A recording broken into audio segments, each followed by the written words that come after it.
Hey guys, good evening. This is Lowman02. We're getting ready to play in the 100 card singleton event, and I want to give a quick familiarization tour of this deck that we're going to be running because it's a new one to me. Not per se holistically new. I mean, we're playing a twin list, as you can see, because the Kiki Jiki kind of stands out as this twin. But the list itself is actually a Dark Jeskai list. So I kind of went in and not expecting to play twin per se, but wanting to play something that was not base green but for color. Really more so for fun. I think the deck is decently competitive. I don't think it's one of my best brews ever made. But the idea behind the deck is that it has a lot of early interaction and interaction that scales well, like delay, for instance. It allows you to get to a combo finish in the mid to late game while protecting that with spells that are powerful at the time they're cast, much like delay, but over a long enough time horizon are going to inherit you some negative card advantage. Because delay is really only good if you can beat them in the next 3 turns. Which the idea behind the deck and why it splashes black in its 4 colors, Tainted Pact and Mystical Teachings, both of which allow us to get the final combo piece, generally speaking, to our combo, which is either Kiki or Splinter Twin based, with a variety of different cards to include Restoration Angel, Village Bellringer, Recruiter of the Guard, Imperial Recruiter, pretty much to a lesser extent. Basically, is suspend one your combo because you get the other piece you need, and then you use the Kiki if you get that to copy one of these two and get the other piece that allows Kiki to go infinite. That's kind of the idea behind the deck. Mostly the counter spells are intended to be used to protect your combination. Although you can play a more attritional control game where you just draw the game out to get into your win cons. Ideally, you kind of want to start with one half of a combo and some good disruption to get there. This deck is generally designed to support itself in the early game against aggro. I would say if we wanted to tune it more for a mid-range or control matchup, if that's what we expected to lose more of our games to, then we'd probably see an increase in the curve. Right now, it's very strongly at 2 and 1. I think it's a 2.4 or 2.42 converted mana cost average, which is still pretty efficient. It's pretty lean, and I kind of like to leave it that way because it allows you to interact in a time horizon that's commensurate with like the aggro decks that are casting 2/1s and 3/1s, on turns 1 and 2 to beat you to death. Because as soon as you get to turn 4, and if you're still on an open board or relatively open board, then you can control for generally long enough to get your combo online and just wait for a critical turn where they tap out, or you have enough mana to tap for your combo piece and still leave up disruption. And then you just go for it. That's kind of the idea behind the deck. A lot of tutor effects, a lot of counter magic. This is probably a deck that runs the most counter magic of any deck I've built. It runs some more situational ones, like I said, like evasive action. I'm trying out in this deck because it is 4-color. Evasive action can be mana leak with some upside. Generally, it's going to be on turn. I mean, on turn 2, it's generally either a mana leak or a revolutionary rebuff / miscalculation without cycle. But that's the deck. It is actually very fun to play. Has an interesting mana base. So we have must-have greedy cards like Reflecting Pool, City of Brass. I believe Mana Confluence is also in this deck. I did spend a bit of time on this mana base. I think it is pretty strong. It's very, very fun to play. Do have the mana lands as well. Really, the only way the deck can win is through the combo. You could possibly burn them out. I don't think that's very likely. They have to do a lot of damage to themselves. There's not a ton of burn in here, and what burn there is in here, it's meant for killing creatures. You could chase them to death, and you can beat them to death with mana lands. That's about it. I guess you can get some Snapcaster beats in there, but realistically, there's not enough creatures in a 14-creature deck, especially when some of them are like junkers like Spellskite, which is really just in there to enable the combo, protect it, and it's also just not a bad hedge against red deck wins, and it just protects your combo. So I think there's enough upside on it that it was coming out of the board and going main. You can see the board here has some anti-control tech in the form of Dispel, and then you have Pyroblast and Red Elemental Blast, as well as a lot of anti-aggro tech for red deck wins. And then for White Weenie, really what you're looking at. But Red Deck Wins should eat this deck alive because just it has so many low drops that it can get underneath the counter magic. As efficient as we can make the counter magic, it can get under it.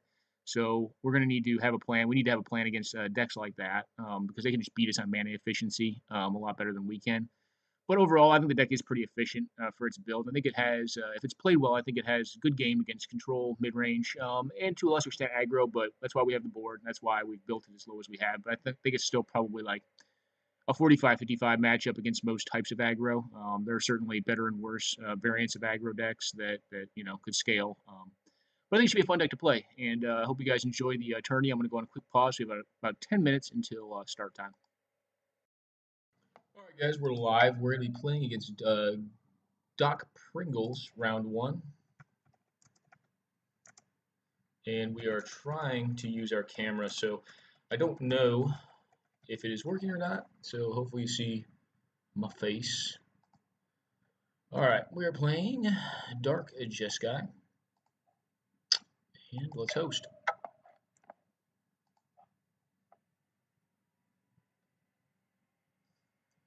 And now we're just waiting, guys, and now we can wait it out. So, again, DarkJeskai. Uh-oh, Moto's kind of getting laggy.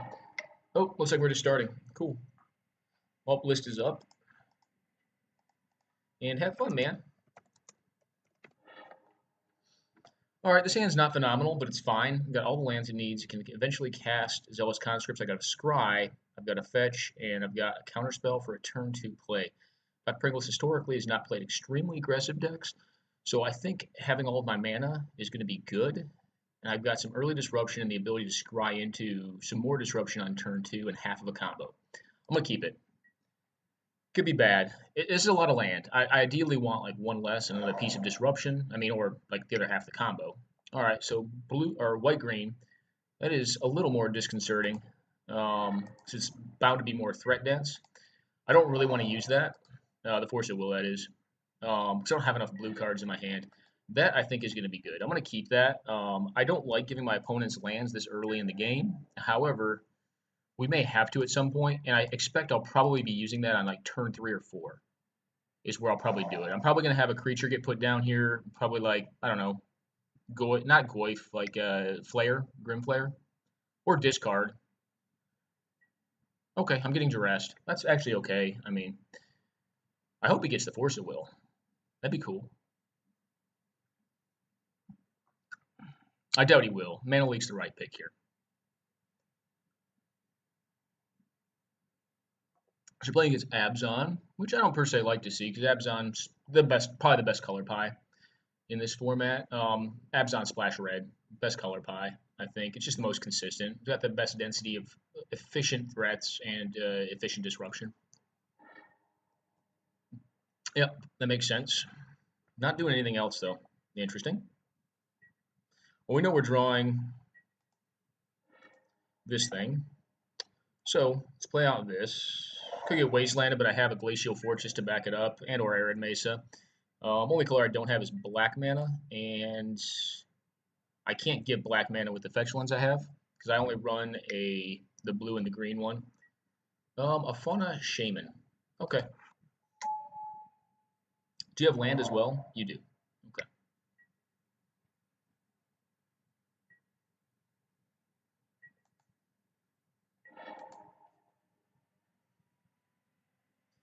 Well,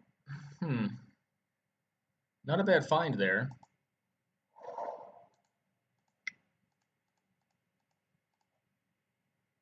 I'll play this thing out. He's going to get to Fauna Shaman, which is not great for us, but we can probably beat that still. Let's just get our Kiki. You have more discard. You have more discard. I could have gotten a blue card there to use the Force of Will, but I feel like the Kiki is going to garner me a lot more value. So F6. I can't think of many things I'd want to Force of Will this turn. You know, i.e. why you would get the Pestermite or the Deceiver Exarch with the Imperial Recruiter. So the opponent now knows that we have the combo, the complete combo. I mean, I guess he would have known anyways, because Imperial Recruiter is, like I said before in the intro video, essentially suspend 1 with Kiki Jiki, win the game. Yep, you can attack. That's interesting to me. So you're attacking. You must have discard or something? You have discard?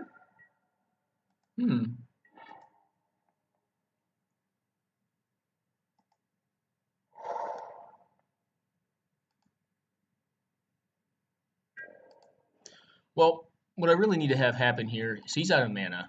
I'm just going to attack. And he knows I have the fixing available. I could path my own thing to get up on mana, but that would have had to have happened the last turn to really make a relevant difference in the sequence of plays to essentially time or get a time walk out of it.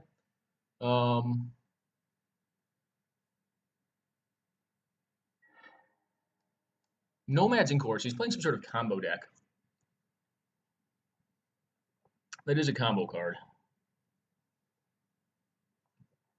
I would ideally like to drop this Kiki after I have Force of Will Hermit Druid. Okay, well that's not going to live.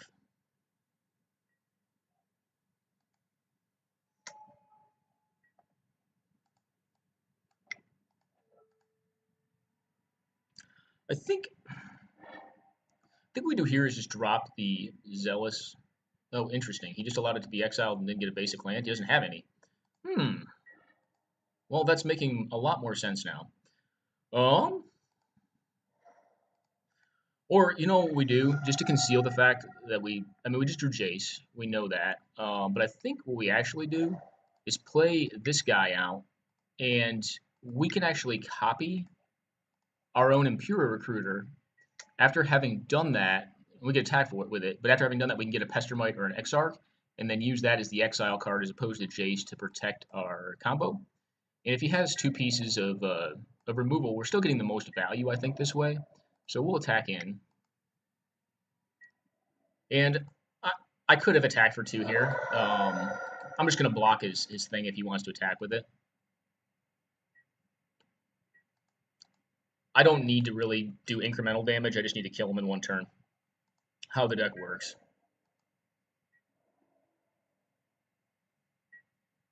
Okay, nothing.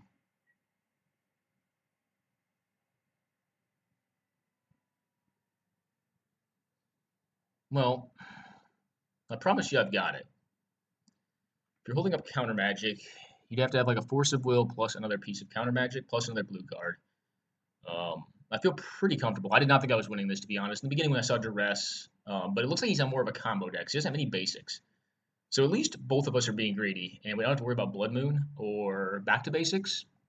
His deck looks sweet, though. Doc Pringles generally plays pretty sweet decks.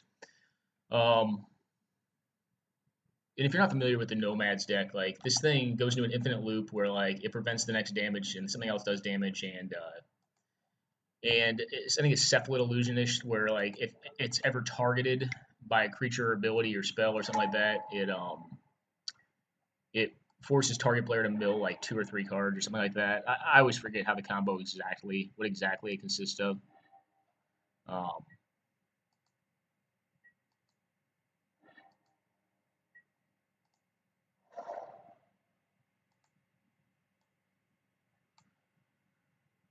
huh.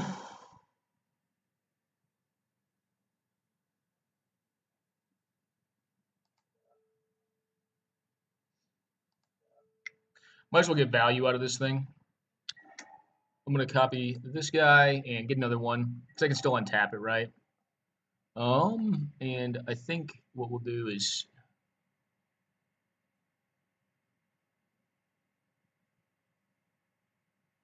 get Snapcaster. So in case this fails, I guess we could have gotten, could have also gotten the, could have also gotten the Spellskite. Actually, Spellskite was more correct.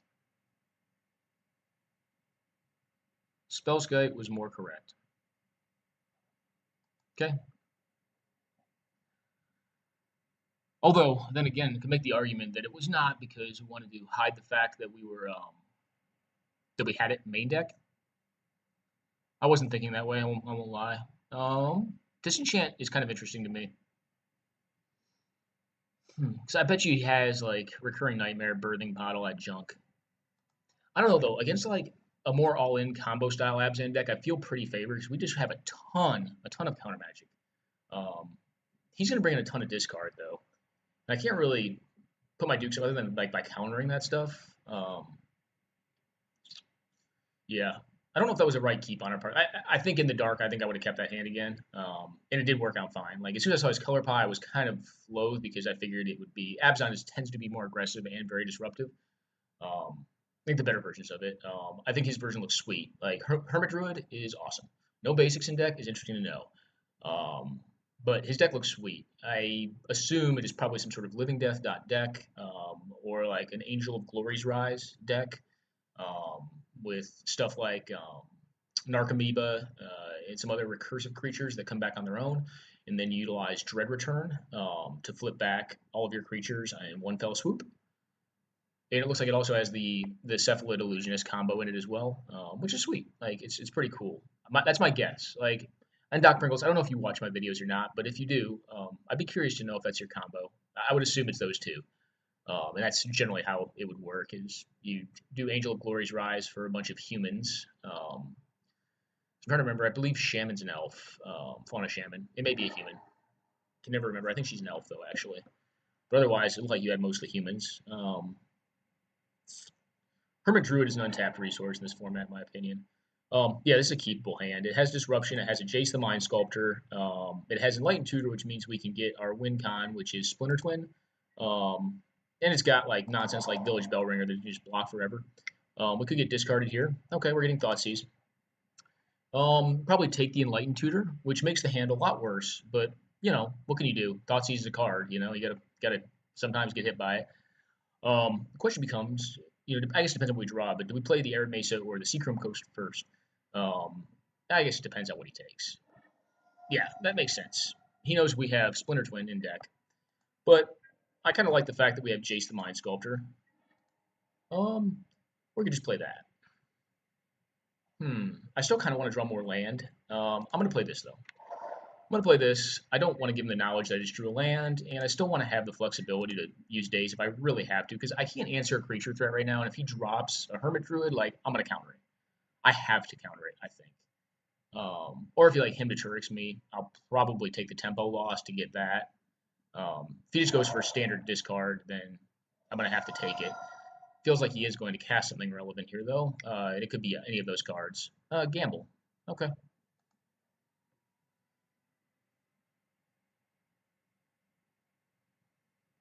Well, what do you gamble for? On 4 cards, there's a sizable chance, 20% chance, you're going to discard it once you go back up to 5.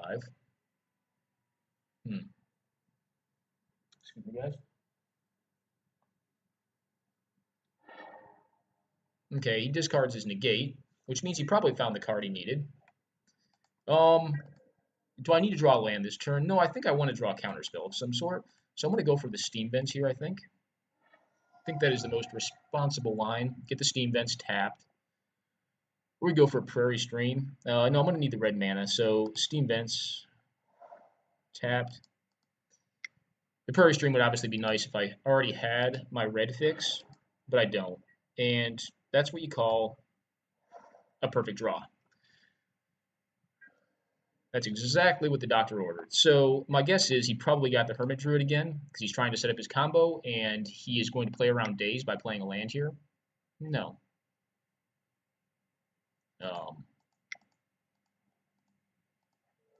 Okay. I'll just hardcast that. I mean, if you have one more land, you don't. All right, I'm just going to play this out. I'm going to play it out tapped. I don't really need to do the Village Bellringer. The only way I'm punished by this is if I draw like exactly next turn, exactly Splinter Twin, which would be miserable. I'd be like, well, I guess I lost it. But I mean, that's a 1 in 89 chance. Not very high. Oh, cool. You have this guy. Well, no thank you. So that's why he put out the Apprentice Necromancer. He wanted to get the days out of my hand. I think we just go for the Gusto here, guys. I think we're going to draw here. Well, we weren't far off. All right, I really don't want Splinter Twin in hand right now. So I'm going to do this, and if he forces me to discard, it's got to be exactly him to Turek, and it's got to hit exactly Zealous Conscripts and Village Bellringer. I can bounce any critter.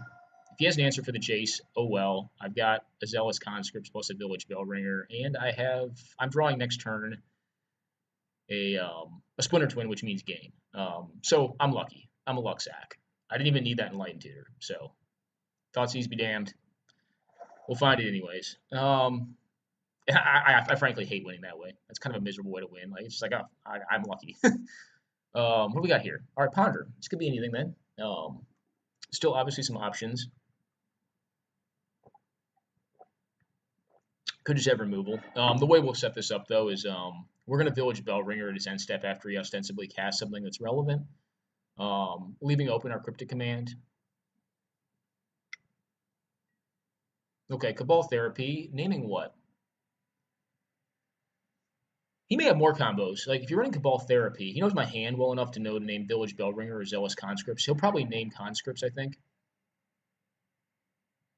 Yeah. Conscripts is definitely the more powerful card. It's actually not the best card here.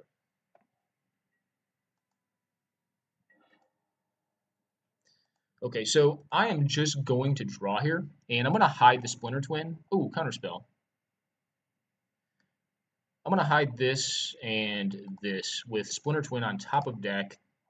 Put up Counterspell plus... I'm not going to use the Serum Visions this turn. I don't want to draw into that card. But now I have Counterspell up plus Village Bellringer, which means I can protect the Ringer, as well as Cryptic Command. So he's not likely to do much this turn, because he'll walk into Cryptic Command, and he won't want to do that. He doesn't know that we know we have Splinter Twin on top of our deck. Careful Study is fine. I don't really care unless he reanimates something that like is just massive, like just a beating of a card. Lady Azami. Okay, yeah, this definitely is an Angel of Glory's Rise deck. This card's actually also fine.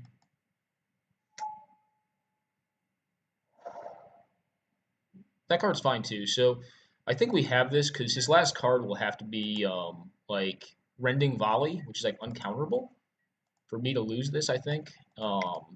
Hopefully he does not force us to tap through it. That would be miserable because this is going to take a while. It's a 1/4, of course.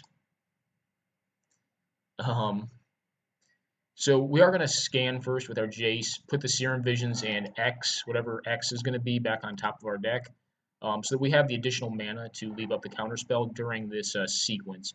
X is actually going to be... What we're going to do is do this. It's going to be this second, this first, so Serum Visions on top of our deck in case for some reason this sequence fails. Like I said, there's like really one card that makes it fail. There is your Splinter Twin, and that should be Concession. Yep, okay. All right, guys, well, we got there. The cool thing about being able to combo them out fast, and Doc, I'm sorry for comboing out quick, man, is that we get to watch more Magic. So there is upside to being a degenerate combo player and having it work out for you. Although, being fair, he was on a degenerate combo deck too. It just not as degenerate against a lot of counter Magic and Disruption.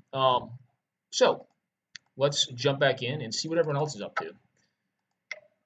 Shug could be on a lot of things. I think he's going to be on a black-red deck. C4 is probably on some sort of mid-range deck. He tends to play those. C4 is on, okay, there's two Jeskai decks this time. It looks like he's on Jeskai Planeswalkers, though. What's his counter magic count look like? All right, his mana is all jacked up because there's a contamination in play. Or, yeah.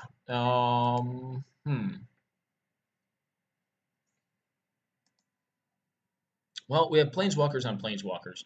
I kind of like Shug's side of it a little better in this position. This looks like an interesting game, though. These are both sweet decks. These are not decks you see every day. Shug is a little down on cards. Looks like Ancestral Visions allowed C4 to get ahead relatively early. I would have assumed, yeah, with 1, 2, 3 fetch lands in the bin plus a Snapcaster in the bin above it, I would assume that the Snapcaster was cast early to threaten a Planeswalker that got down early. Oh, that's possibly gain. Is this the... Oh, this is the combo. Here it goes. This is the Leyline of the Void. No, Braids Cabal. I guess not. Braids Cabal is an annoying card, though.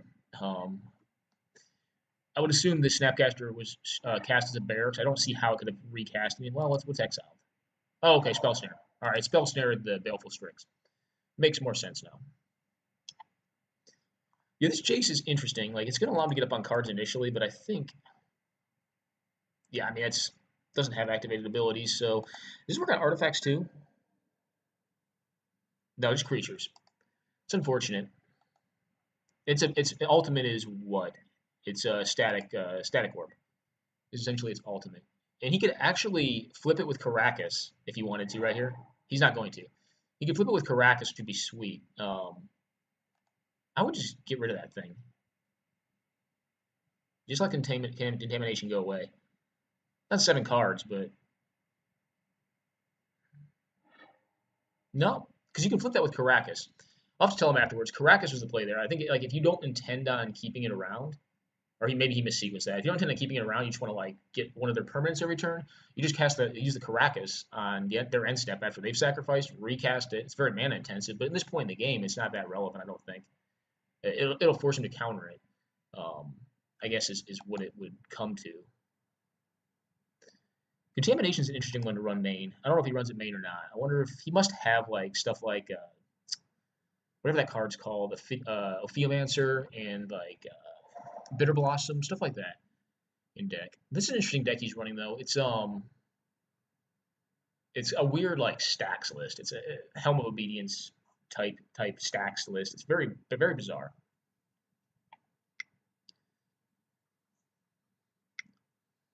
Well, more Planeswalkers. I assume that C4 has a lot of counter magic in hand. No? Interesting. Well, what is C4 on? This is like all Planeswalkers all the time match. Which, I don't know. Doesn't really do a lot for me, but I don't think it's as interesting a game. Honestly, here, I think you almost just get back to Braids. I think you just notice the mistake. Get the Braids back, put it down, leave the Caracas up, start nixing out his permanents. If he wants to use the Jason Bellerin, he has to give Shug a card as well. Shug, knowing Shug's playstyle, he has a counter spell, and he didn't want to go for the line I was talking about. Um, or you just start milling him. I mean, how many creatures do you think this Jeskai deck runs? Probably not a lot. Probably runs a lot more. Ooh, this is Sphinx's Rev for a lot. It's already on 7 cards though, so like, what more do you need? I think it is at least. It could be Repeal. Yeah, Sphinx's Rev. All right, that's the one that makes the most sense. Repeal on Planeswalker is kind of meh, especially when you're already on 1,000,000 cards. Problem is his opponent's Planeswalkers are just better. Like that's why like these are very contentious spots. Like the 4 spot for a Planeswalker is very contentious for me, especially in these colors. Like it's pretty much Elspeth, Gideon, and Jace the Mind Sculptor. If I have to go with the 4th, I will probably in that color pie end up going with the other Jace, the 4-mana Jace, the Factor Fiction Jace, Factor Fiction Light Jace, if you will. It's only 3 cards you split, and it's good against anti-aggro. I think it's like Jace. I don't remember something. There's so many of them now. Got another Planeswalker here. Yeah, a Johnny Vengeant, which can kill the Tez. I think you counter this if you can. This is all Jeskai Planeswalkers. If he uses the Caracas to counter it, okay, he's got a hard counter. Fuel for the Cause. Counter target spell and profile. Actually, that's actually very good. That card is such a clunker, but it's actually very good here. It's kind of funny. I assume this is a boarded game, so you could have like Dispel. You have Miscalc. Well, you have Dispel or Pierce would also be a beating.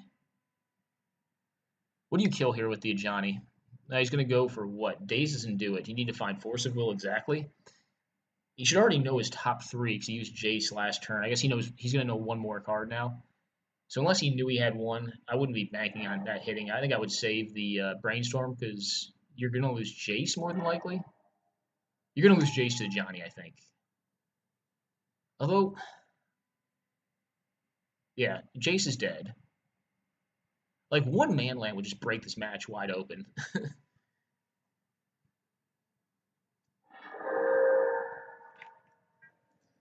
Or the Vorax Stronghold with Fulminator Mage. It's a beating, too. Shug's got like a... Yeah, this is just... It's stacks.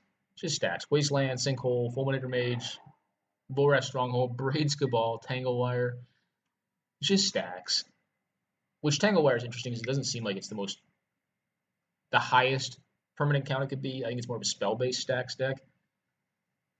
That's a card we should try sometime, though. Maybe I will at some point. All right, you already know your top 1. Your second down, you don't know. Correct, yep. So you're going to see one more card with this, but you're only drawing one you already know. With a fetch land, cool. But you already had a fetch capability with Tezzeret. I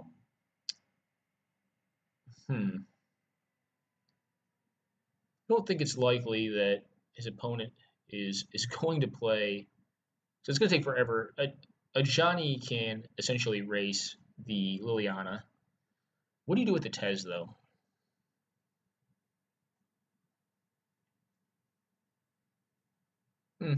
Evidently nothing.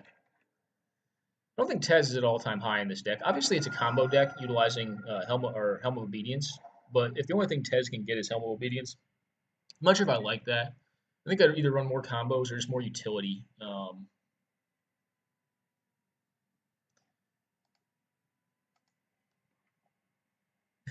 Oh, it's a game one?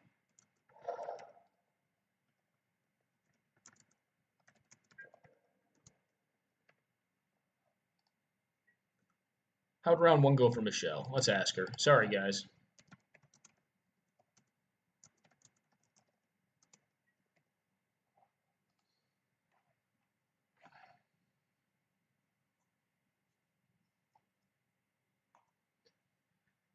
Hmm. Uh, let's see. He does need a. Oh, that's a good one. It'll probably counter it. I mean, he may have another counter spell in hand. It's a lot of cards to see, though. He knows his top card, so his top card's even a good card. Because he would have fetched there if it's not, to shuffle it away. Or use the Tez to shuffle it away. Tez could start getting artifact lands, too. I wonder why he doesn't run artifact lands. I wonder if he does.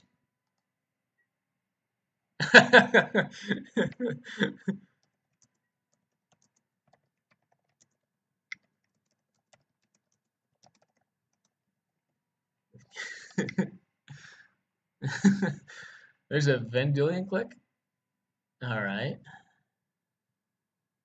I mean, you counter it if you can. He can still Caracas this silly thing. Plus, it just dies. Like, let him do it.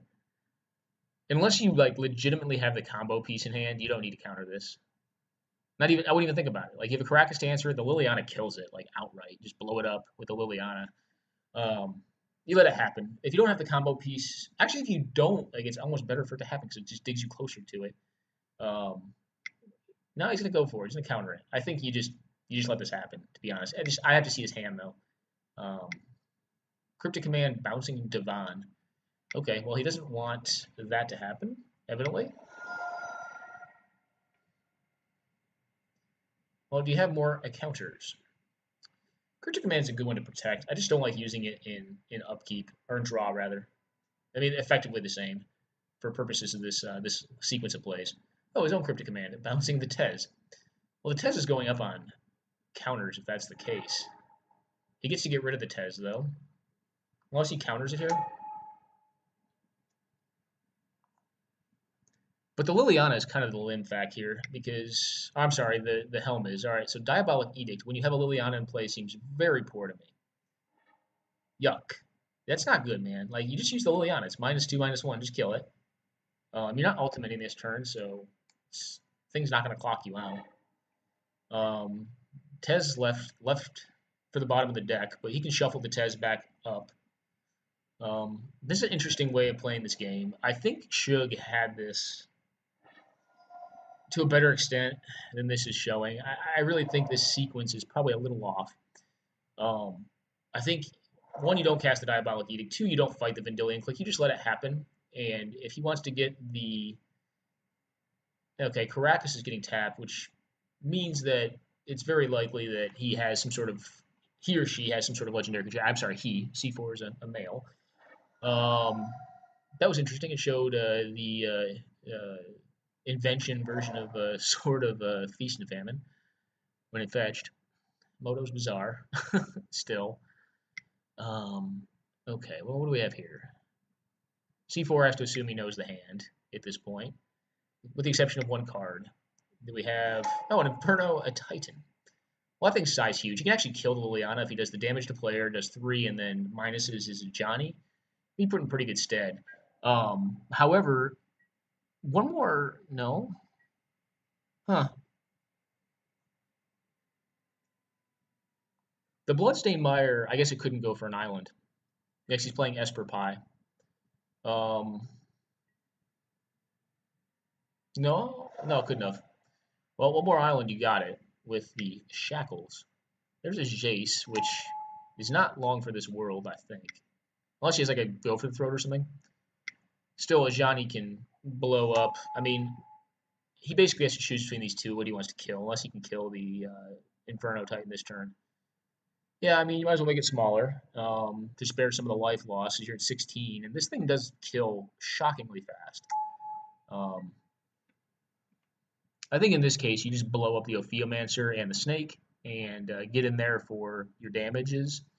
Could even fire up the Needle Spires, and that wouldn't make sense because you just take it. When does this thing ultimate? Is it like right now? Oh yeah, yeah. Static Orb effect is in effect right now. Oh, the spooky thing is, if the Inferno Titan does get taken, is it going at? It should be going at Liliana, I would assume, just to trade his cards. Yeah, I think. Yeah, can't be activated, so this thing is just useless.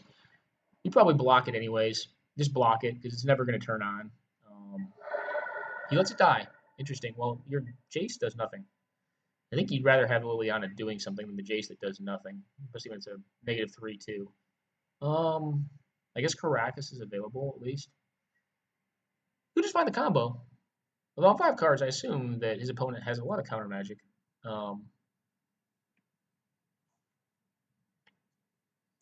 Let's check out another game. This is kind of slowed down to a grind.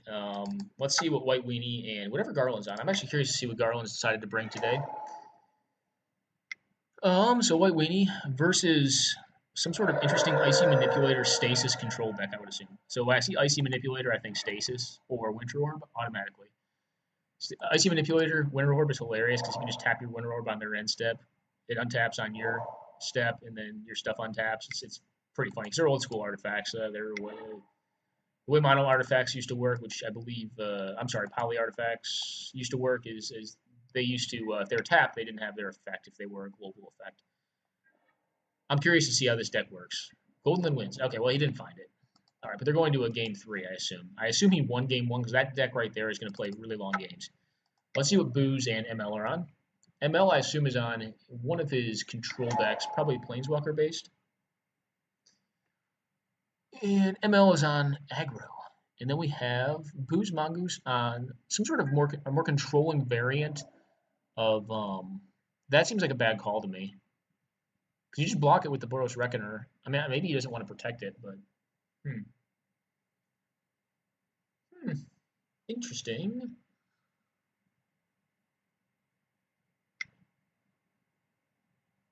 You almost want the damage to happen here. Because once the True Name gets equipped up, that's a lot of beef coming through. He gains no life, but he has a True Name Nemesis that he's got to spend 5 mana to equip up. He gains 8 every time on the swing. Yeah, not sure if I understand it either.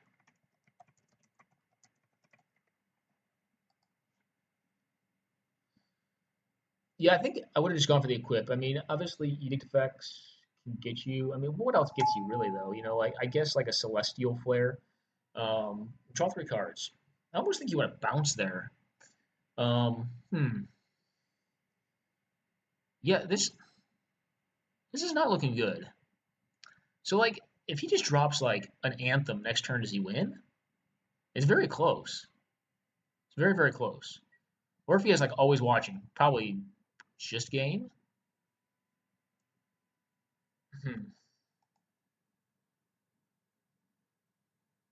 Maybe. Maybe. I mean, Jace the Mind Sculptor is not something that would light my eyes up in this case. I mean, I guess you're looking for Anger of the Gods, Part 2.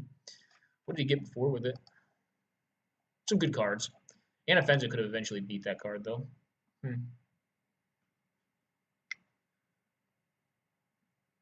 He is indeed German. Excuse me, guys.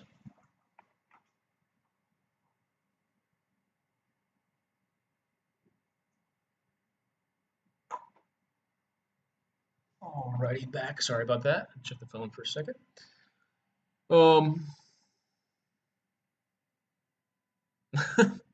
Yeah, that one's gonna hurt.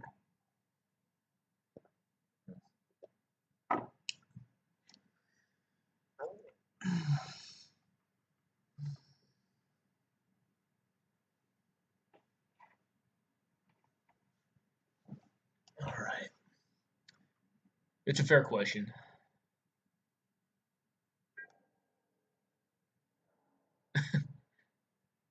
I don't know why he protected that thing. I think you just let the spirits do the job here.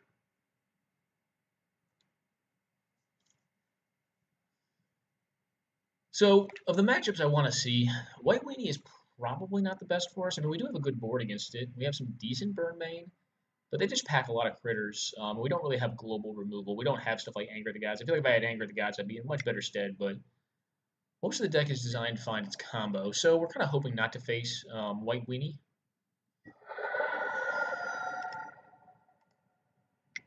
All right, C4 won the match. I guess Suge didn't have time to play it out.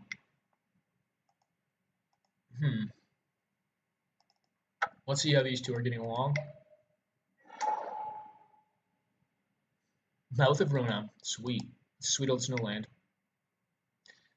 Although, land tax is really not going to do it here. O-ring, getting the stud. Makes sense.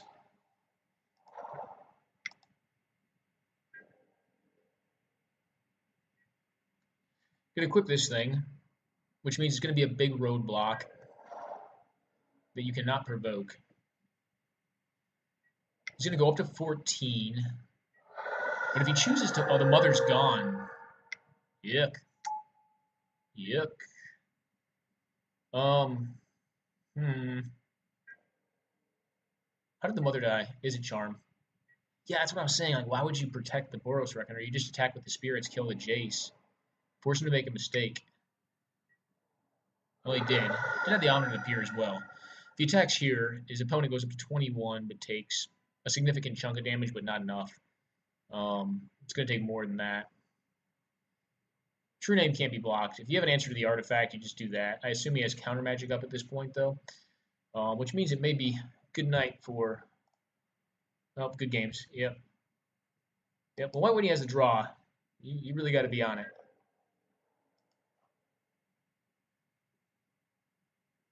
You can't use provoke on this thing. We'll just block the Doom Traveler here, probably. Be my guess.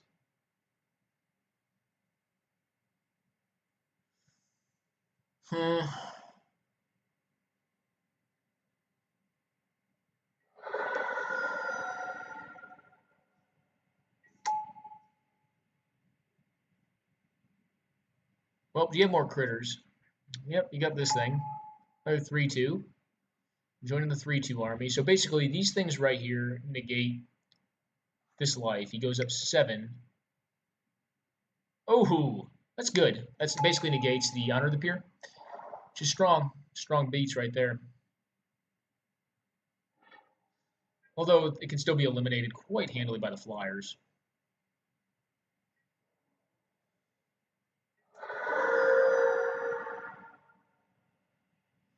So up to 15.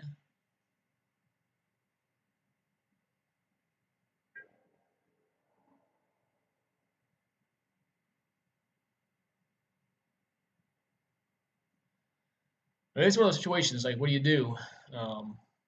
I do still think Boo's kind of played this interestingly. Maybe it was right, but kind of like Michelle said, I don't know if I like how the Batter Skull was used there. I think he could be up another 4 life right now, at no cost to his current plan, but I could be wrong on that. Well, what wins the game here? These are all going at the Architect of Thought. That was the card I was talking about earlier, but I could not articulate because I could not remember it. And that game's over. So he's down to 1. Jace is down to 0-1. And ML's calling good games. Yep. I mean, I feel like there's a way this could have been won due to the error. I don't think it should have been won with, yep, he wins. Okay, well, we're going to want a quick pause, guys, and we'll be back momentarily once round 2. All right, guys, we are back. I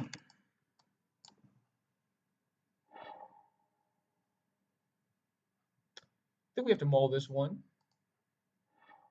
This is a keep. This is actually a fine hand. I'm going to keep this.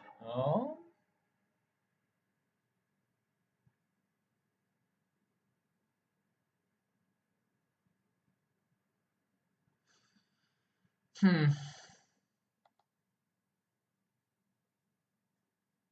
I'm going to put it on top. That's interesting to me, though. This is going to be basically, oh, no, I shouldn't have put it on top. But that aside, so I don't really need Watery Grave. I'd rather draw. I could shuffle here. I'm not going to because I have the shuffle effect. And I have the Portent to follow it up. And I know I'm playing against control, so I want to maximize my land count. Here, he could have a turn too, but I'm going to eschew that. I'm going to go for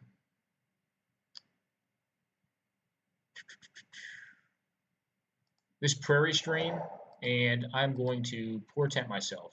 Come on, Moto. So I don't think his deck's going to hit hard on 2. Ooh.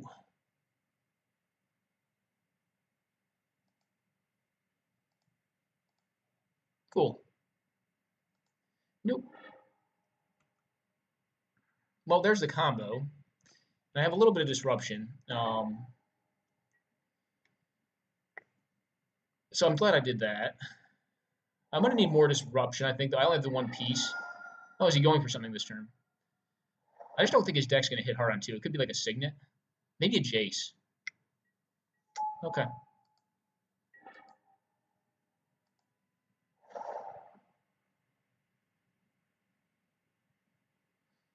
Hmm.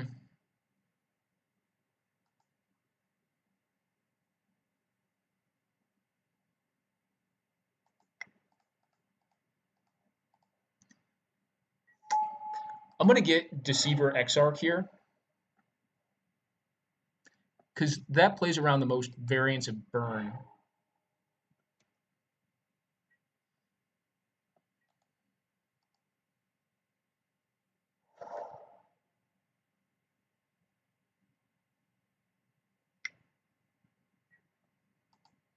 Your life total is kind of irrelevant to me, so it's really just more so do you have removal.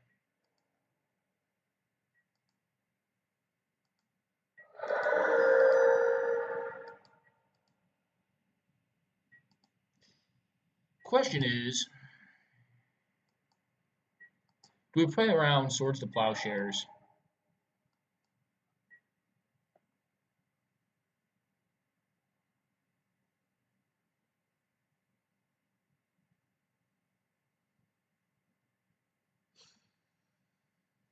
I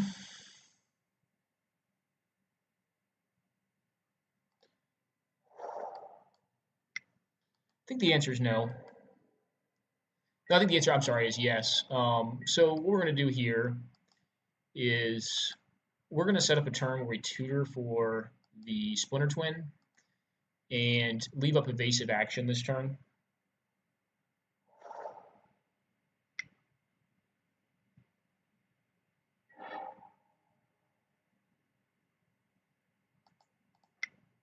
Okay.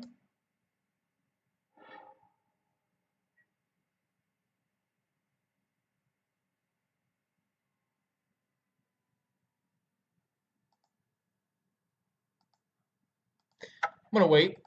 That's fine. Like, you can keep on going up on life, but I don't think that's the limiting factor of this game.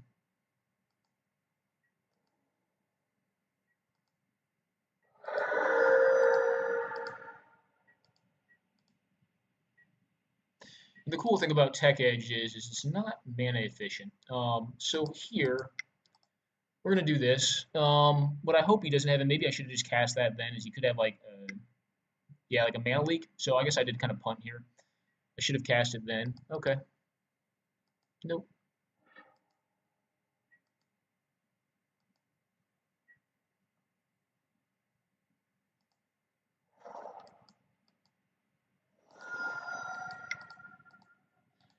I'm going to braid this thing. Just get it out of the way. Could have saved it for an artifact, but I don't think he's going to run a lot in this deck. We'll go on the warpath with our little Imperial Recruiter here and leave up the evasive action. We still have this Deceiver, which can actually screw with his mana base next turn if he's kind of running out of lands. Could have a Planeswalker here. I will likely counter that, depending on which one it is. Some of them I may just Zealous Conscripts at some point and just like ultimate it on my turn, which would be cool. He does not know I have the conscripts.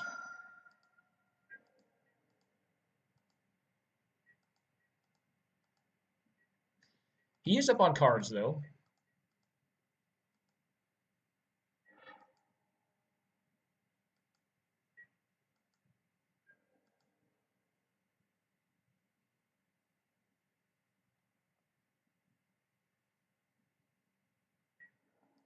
Would have rather hit land there than that thing. I'm going to wait on it.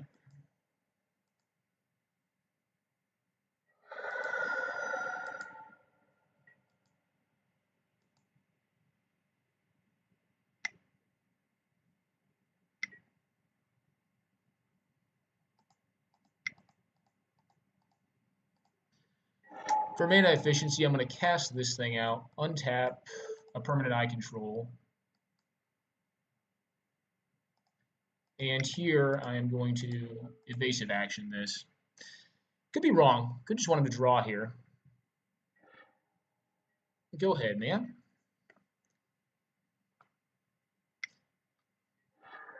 That's fine. I mean, I have another piece that does that. Now, what's going to be a beating is if he just has like a Planeswalker. Ancestral Visions is fine too.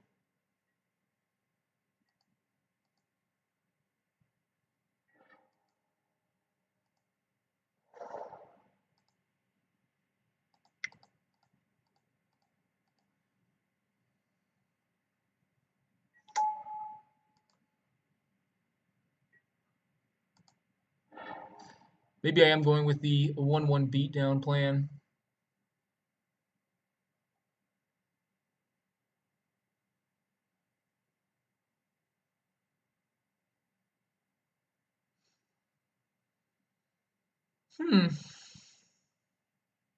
Or it could be Jace. Kiki kind of seems bold here. I think.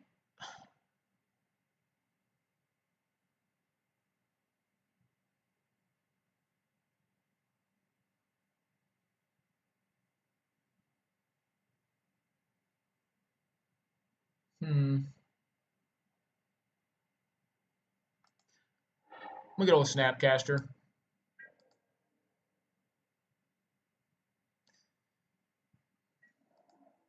This deck is not designed to win this way, but it can. I'm kind of doing the beatdown plan right now, slow but sure. And the reason I got Snapcaster is because I do have the Enlightened Tutor in my graveyard, and I could potentially set up a turn where I have a more mana efficient option for Splinter Twinning the Zealous Conscripts. Or I could even like Splinter Twin the Recruiter of the Guard or the Imperial Recruiter, which is kind of funny because it allows you to get the Kiki. Um, I don't know if, depending on what his draw is, I don't know if Ancestral Vision is going to be relevant or not.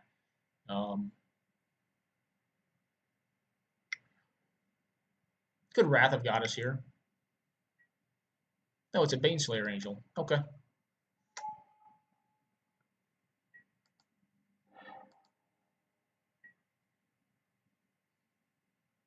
That is first strike. Well, here's what we do.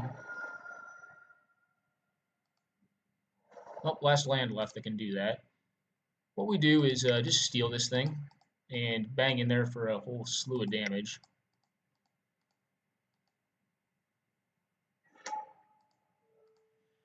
That way we can stay alive a little longer.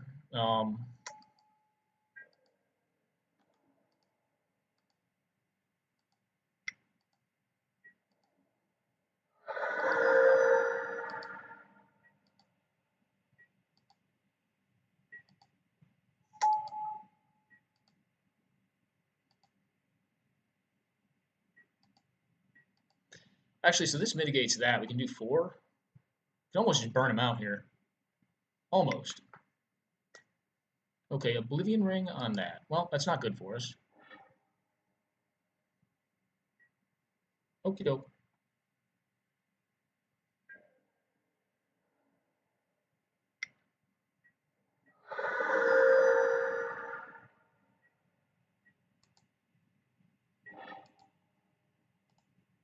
Well, did you mise a counter? I hope you did not. So I'm going to go for this. She's going back to hand. Recast her if you like. He's going to draw Not any cards next turn.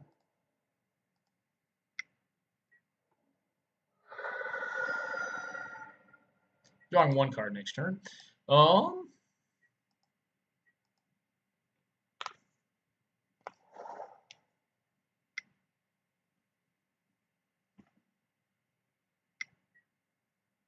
Okay, Ajani. Minusing the Ajani to kill the Jace, I presume. Which is strong, but I can kill the Ajani next turn with just one ping. Deals 3 damage and kills the Jace.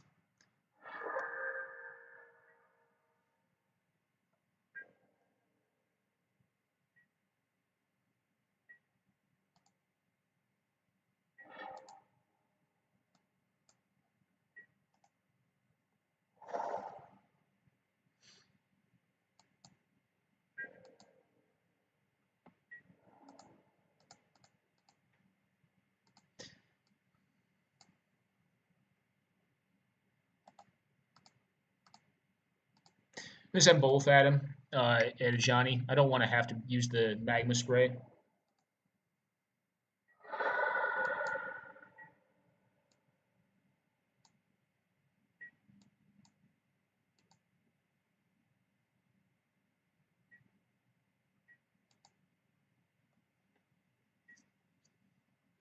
Okay, draw some cards.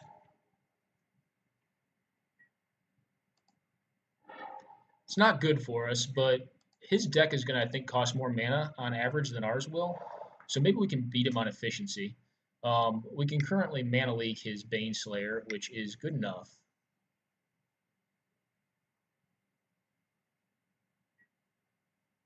A kitchen thinks. Okay.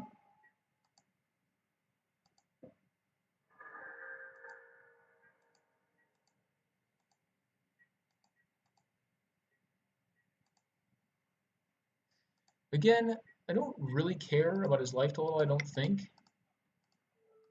But I'm going to burn this out because I do kind of care about. I just don't want to die randomly. Bottom and top.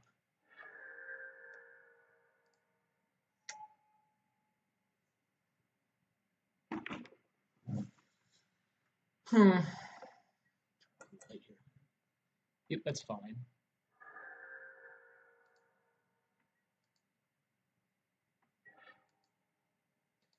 We will pass it back again, I think.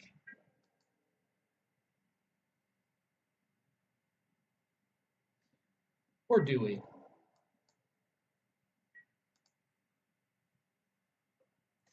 Maybe the right play here is to no, it can't be. I'm gonna hang back. I was thinking about pondering here, but I don't think that's right. I think I look to save this Snapcaster for something better, possibly.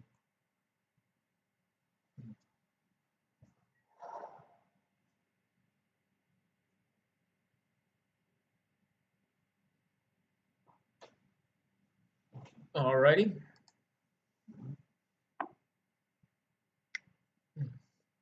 Factor Fiction again. It's a Restoration Angel.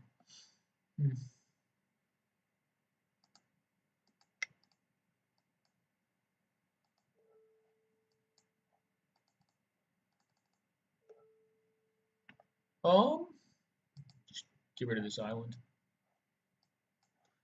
Yep.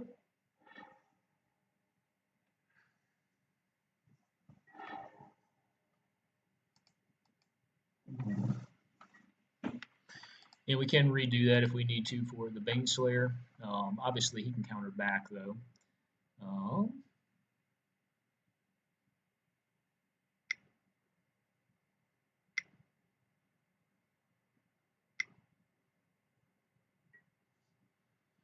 So you drew a counter spell, I presume? I mean, do I try to notch you again? I don't think that's right.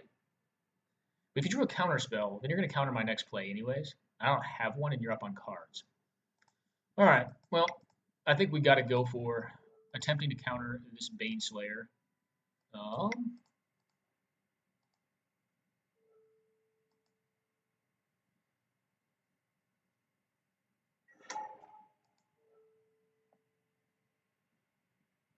think here we just evasive action it. If you had the counter, though, I think you just counter this because I'm on 0 cards.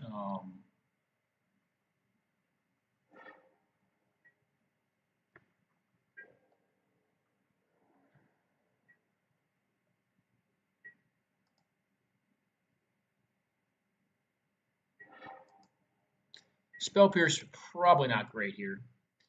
Um, Probably just Alpha Swing. He'll block the Snapcaster. So we're not in a good place here. He is up on cards, life parity, but up on cards in a control match and up by 1 land. And we have a Spell Pierce, which is not good when he's up on land and on situational. All right, nothing. Must just have a lot of fast effects. I don't know.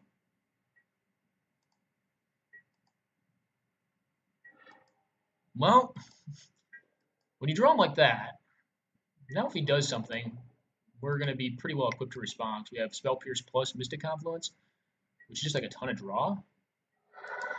And we're on 1/1 beatdown still. We're on Gray Ogre mana, 1/1 beatdown. This game's awesome. I'm at 14 minutes though, so I do have to play a little faster. Oh, cool. We need to blow him out. If you have a creature, you should have played in combat, I think. So what is this?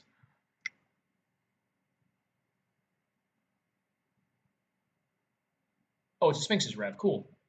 Well, it's getting countered. Oh no, it's this. That's sweet, dude, but no.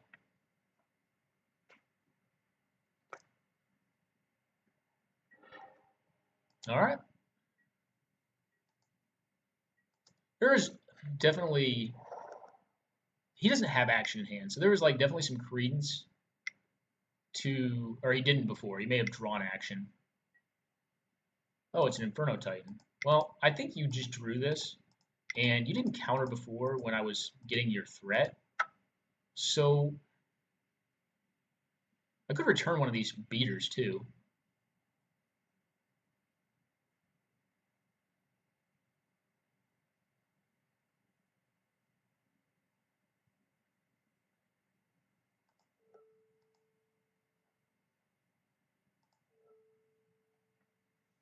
I'll return one of my beaters.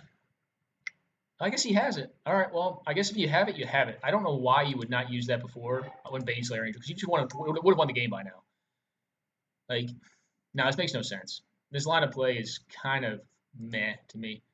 Although maybe I'm reading it wrong, but like I've been counting the cards and you had that available to you before, so why would you on the 2 mana with the Baneslayer? Because I think you just drew this. Like you either, I don't know.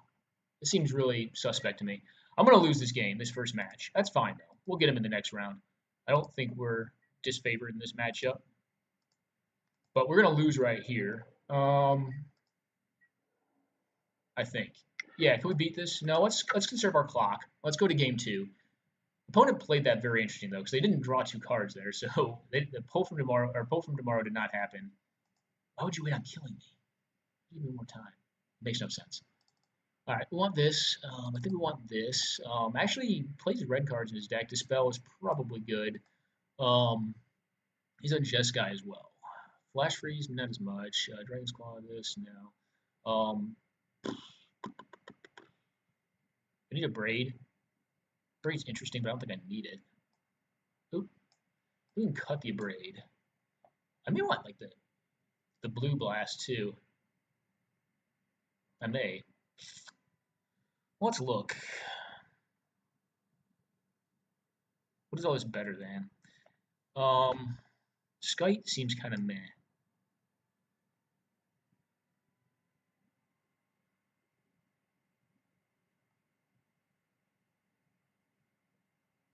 Yeah, very interesting to me. Like when he cast the Baneslayer, he could have just protected it with negate because I think he had.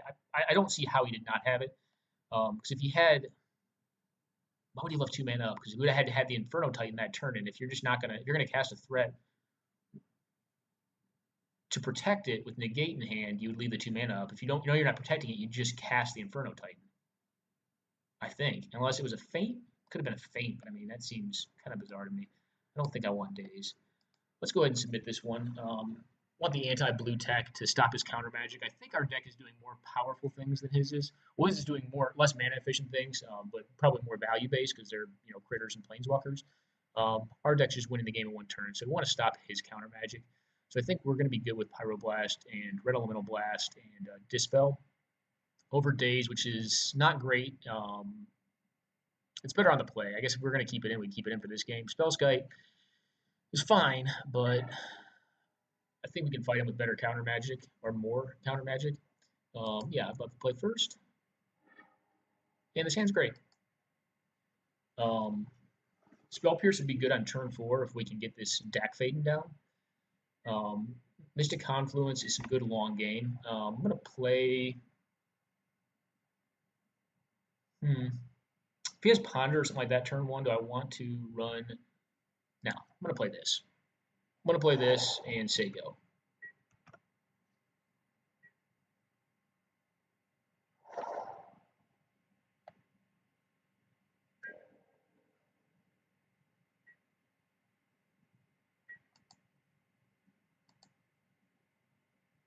Come on, Moto. Well, good draw.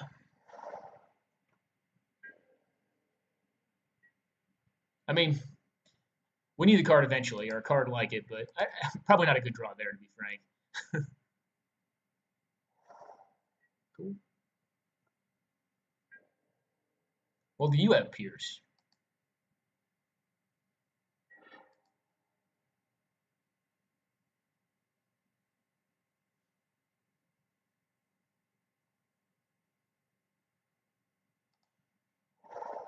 Play for the long game?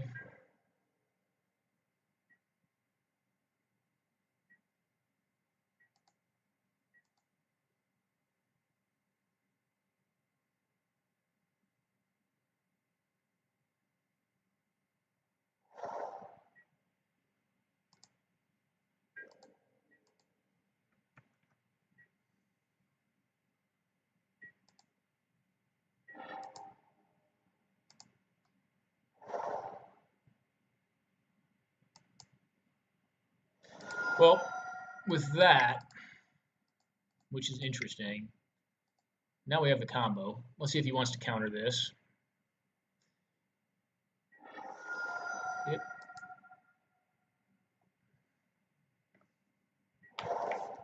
Okay.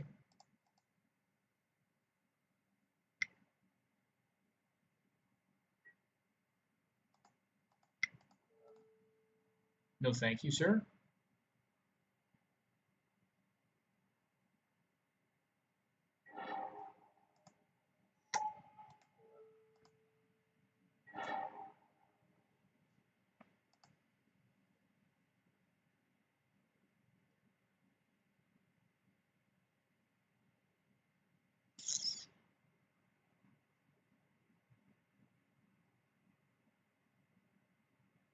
Can find more land. We're gonna have to.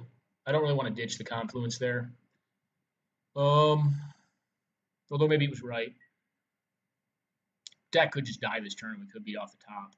Yeah, maybe we should have kept land. I don't know. He can't quite activate the Spires this turn, which is sweet for us. Well, if I was drawing that, I would have ditched the Pestermite. The old Pestermite.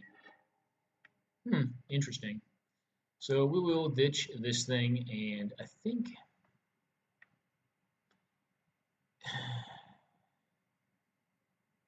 ditch the delay. And I am going to preordain looking for mana, because I do need more mana here. Put Dismiss on top. I'm going to put this on top, and I'm just going to play this tapped.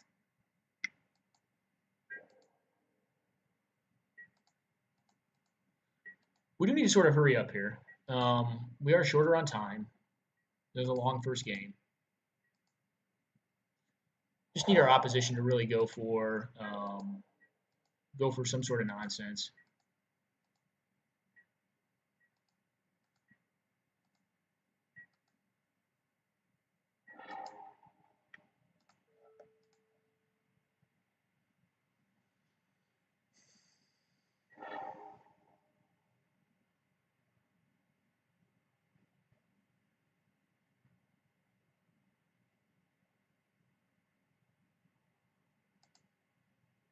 think frankly it's these two.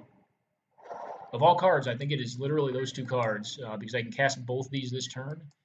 Even though it feels like blasphemy to ditch, you know, Mystic Confluence.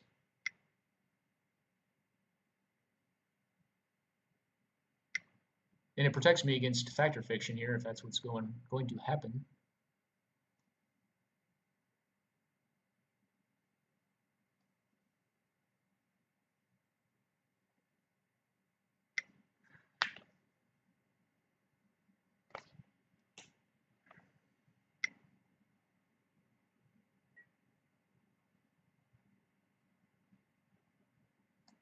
Okay.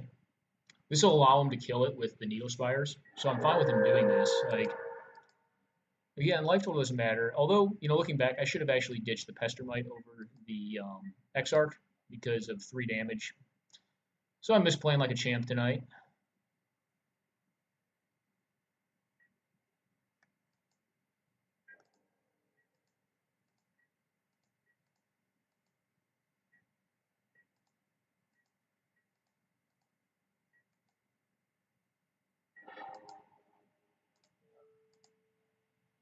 Well, need lands.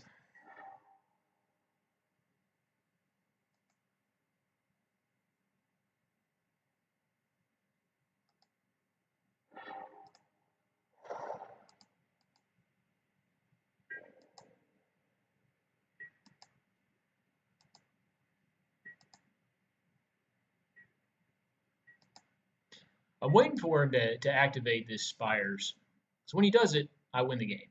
Like, pretty much hands down. Pithing Needle.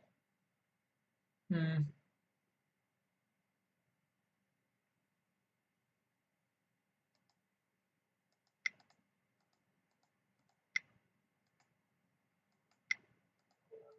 dismiss this. See if he wants to fight over this.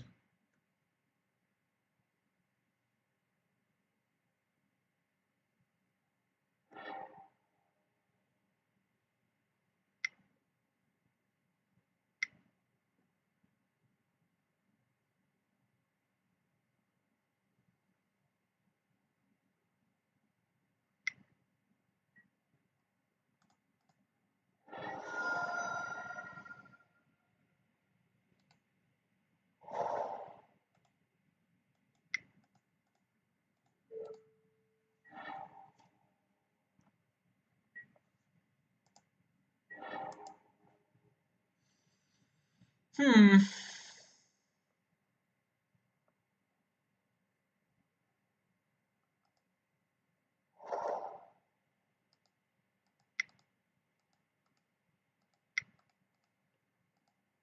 Well,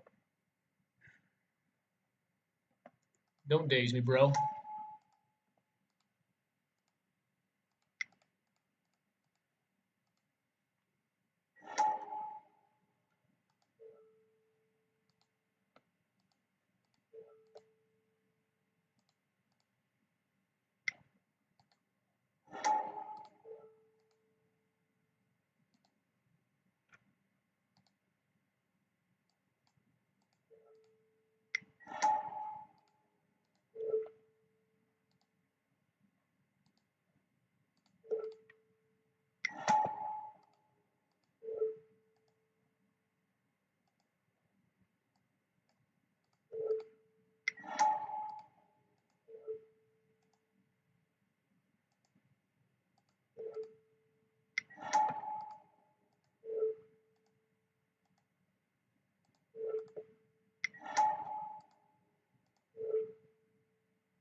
All right, enough. 1, 2, 3, 4, 5, 6, 7, 8, 9, 10. Not quite. One more.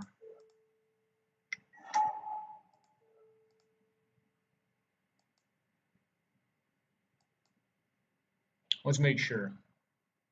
1, 2, 3, 4, 5, 6, 7, 8, 9, 10. All right, concede. Thank you. Thank you.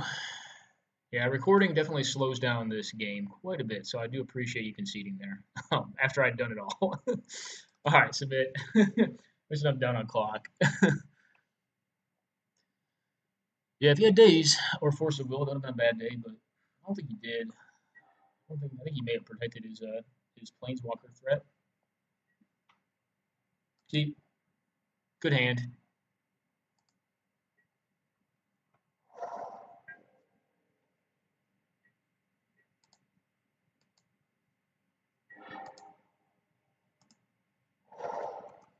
Probably go for a tainted pack next turn.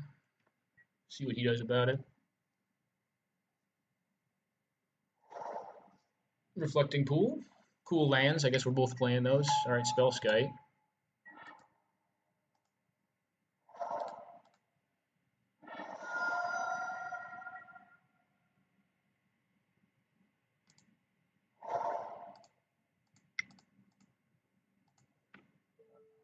Oops. No, come on, Moto.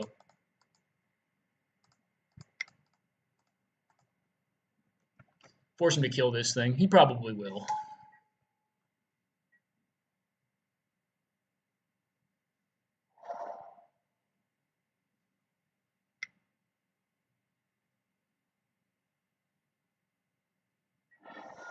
Okay.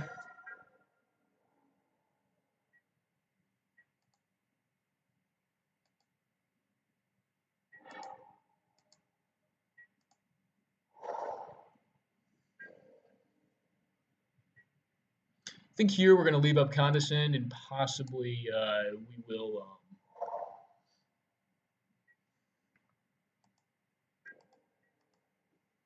Yeah, we'll leave up Condescend and hit him up on end step with Vendilion Click. Moto, come on. When Moto is like this, it is rough, guys. It is going awfully slow right now. I have to click through all this stuff because I'm playing fast effects, and it's miserable.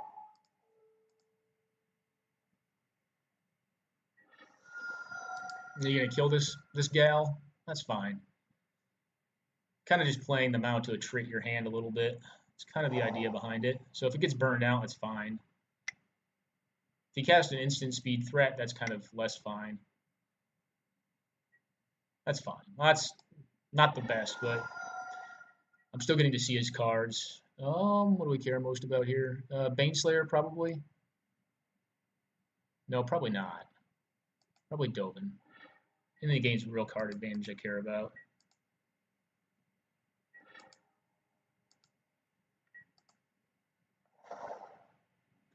Um, hmm.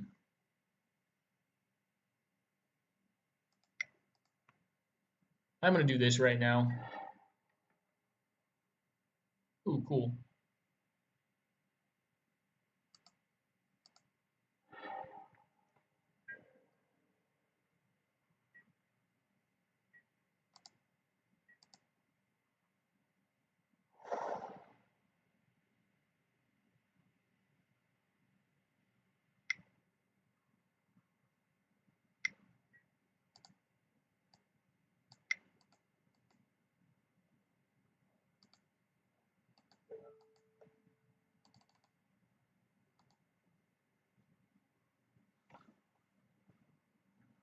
Play around days.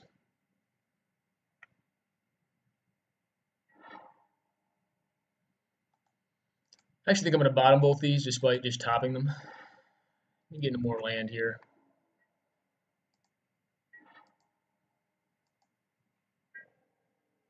Not a horrific draw. That allows me to go into the combo.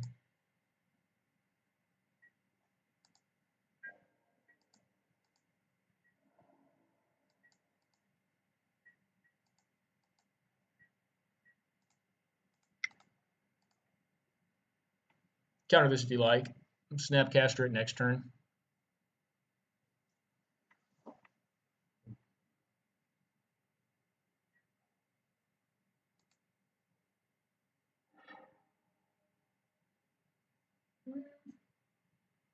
Not really. No. I'm kind of just looking for land. Well, I got to put that in my hand.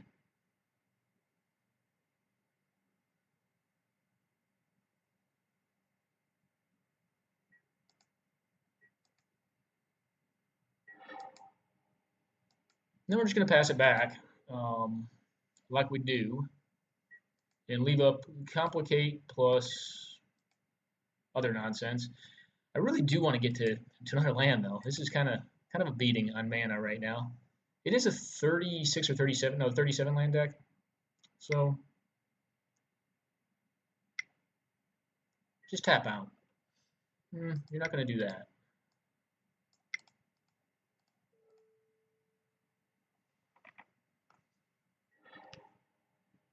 Force Spike, definitely bottom.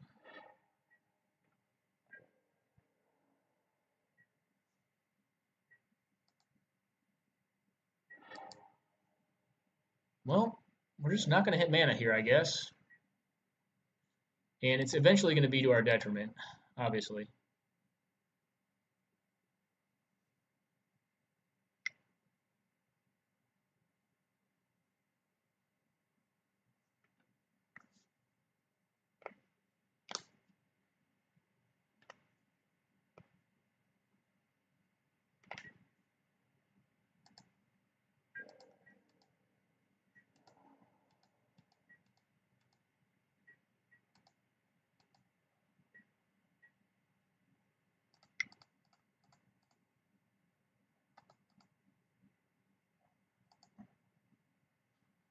Cast old Snappy out.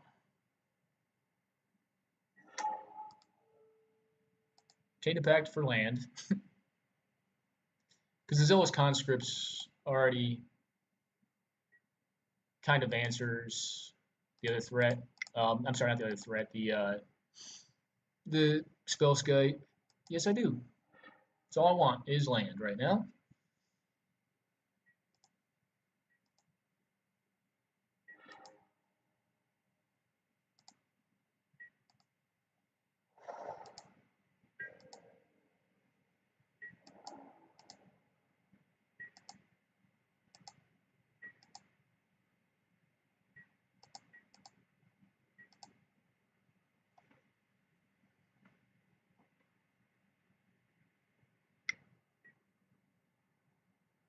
It's fine.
Not going to cycle here. Perfect. That's a very strong draw.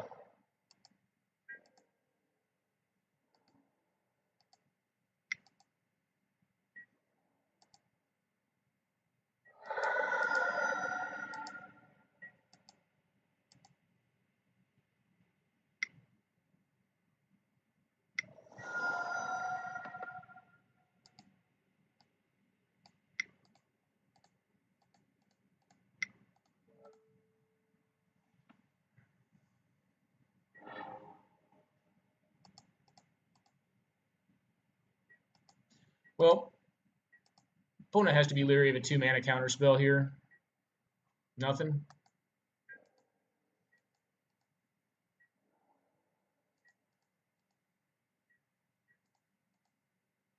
Dispel was a great draw.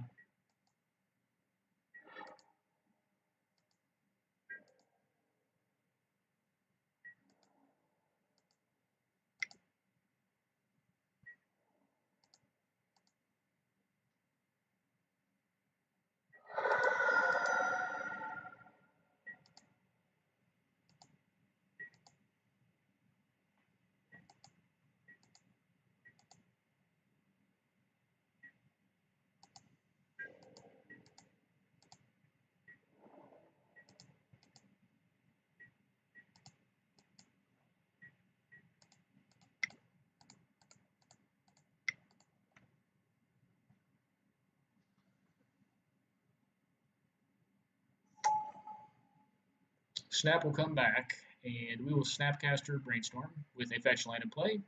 End step, which is strong as long as we can beat the clock.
Gonna play this thing out and just get another creature. He can counter it if he likes.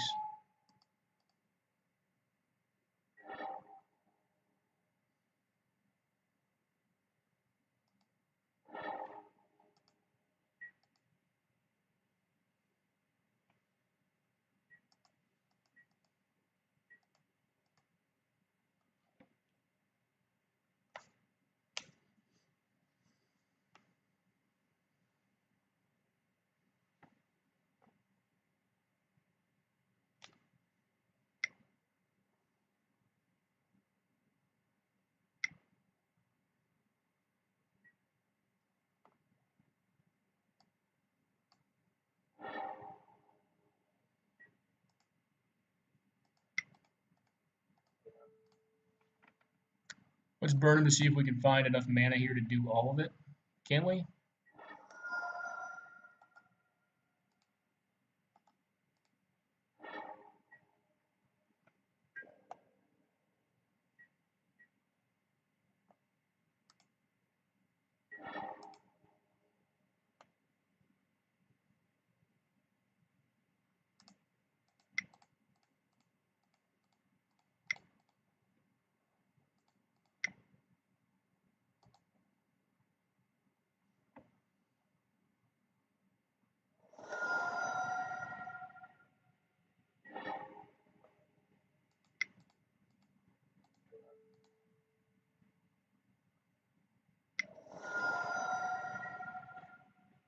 Okay.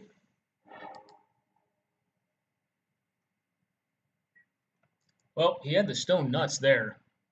We're definitely very well ahead of him on cards, and he just had us there. I would have played this the same way though. I think wouldn't have expected Force of Will Snare. Okay. I'll still have the Kiki. I am at 30 seconds left on clock though, so I'm probably dead.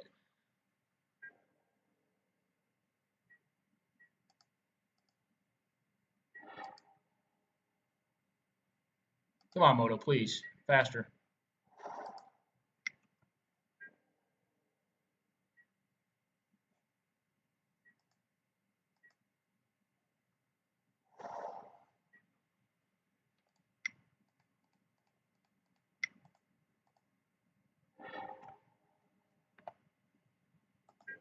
Oh, I can't. I don't have time to draw with that.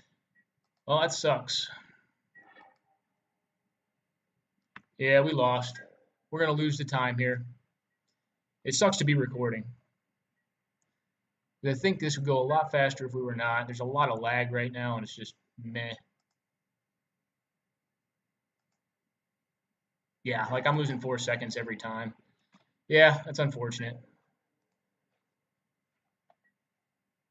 Well, you got me, brother, but I frankly think if I had not been lagging out due to recording right now, I think I could have gotten this game, actually. Yeah, based on this draw. Well, it's unfortunate. But he had the stone nuts there with Supreme Verdict into Snare, into Force of Will, answers for all that. What did he exile back? Yeah, that's pretty strong. Good games, buddy.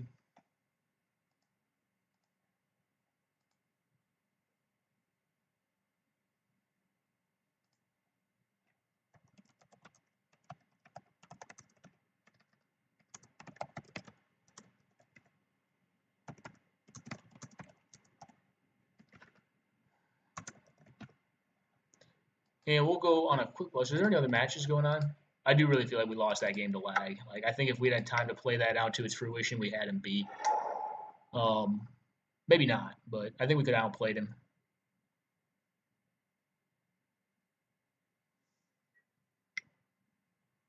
This game's over. Go on a quick. All right, guys, we're live for our last round. And Garland is playing some sort of odd control deck. And hopefully we don't time out this one. Hopefully, I tried restarting the internet. I don't know. We'll see. Oh, shit. What am I on?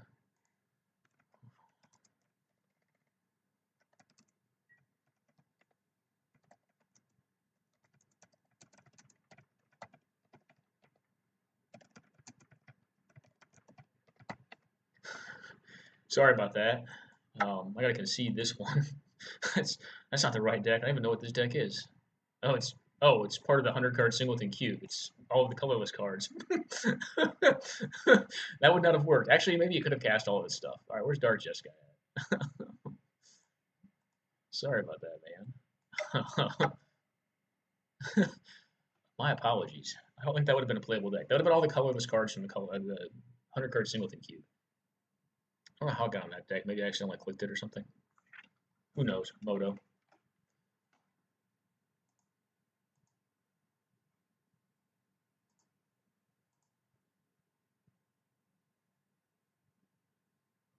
We're definitely on the right deck now.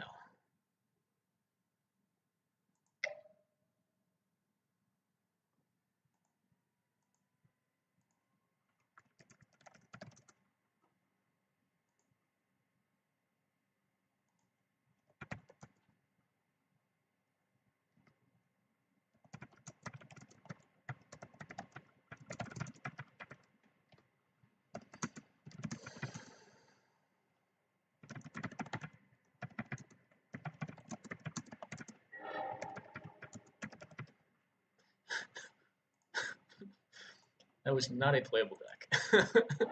Well, I suppose it's playable. Anything's playable. We'll keep this. Now we're on our deck. All right. So, Impulse turn 2?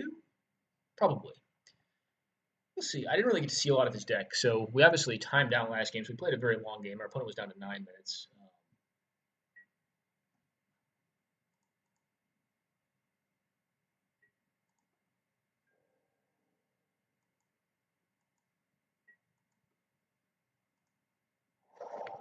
And go.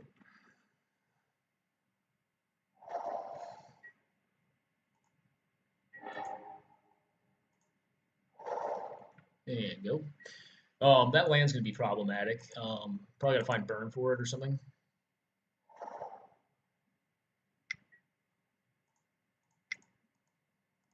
That's actually nice to see. Here.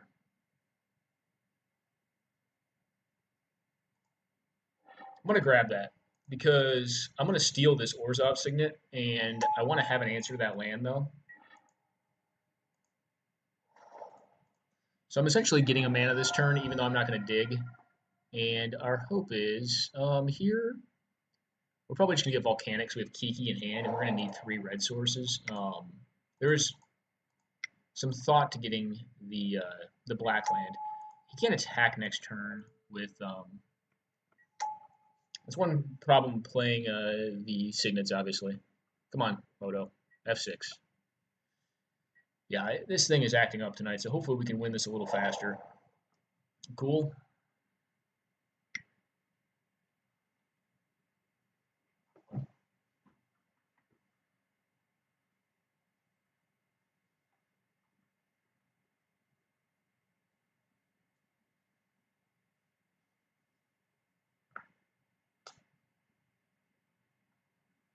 Yeah, the path to exile I think is right there because if once this creeping tar pit fires up, all right, Mind Stone, fine.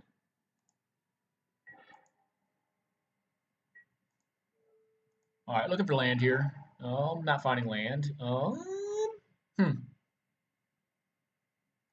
gonna ditch this. I think Ironically enough, I'm going to ditch this. And I'm going to hang the Ancestral Visions.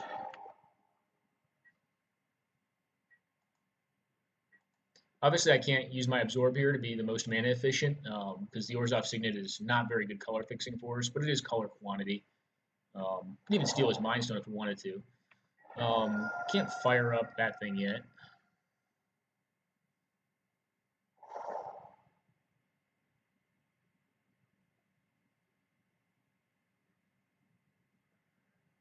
I'm only going to cast something here. March of the Machines.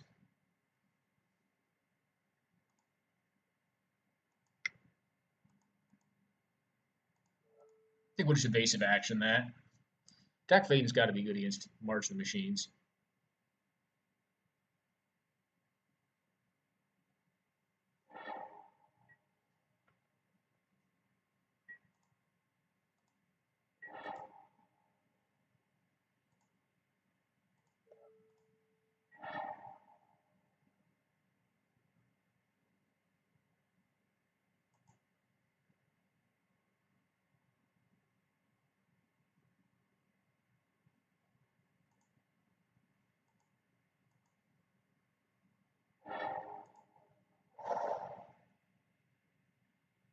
I think I do actually want to leave this up, take the damage.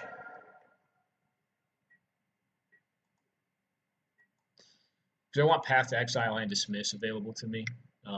Next turn I can obviously steal. Yeah, you got to get rid of that thing. Deck Fade's going to take it for no value loss on my part. Still not able to cast that thing, or not cast it, but activate the tar pit. Moto, please. Oh, yeah, I hate when Moto's slow like this. It's just miserable because it's like the decision cycle is definitely not this long. Well, let's keep digging.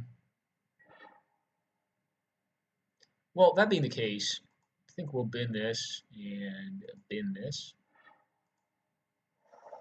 and say go. I'm not going to just drop the Kiki Cheeky. Shouldn't have 6. I know I'm doing it here, but I get factor fictioned. I'm just doing it really to save time because this thing is acting up today. Like I was saying before, I don't think our last round would have ended that way if we'd had faster connection to, I'll let that happen, faster connection to the internet because I think we would have had probably many more minutes left and could have played that last game out to fruition. I don't think we were any disadvantaged in it per se. I think we actually had pretty good. Actually, up on cards, I believe, at that point. So, what are we doing? The Abyss?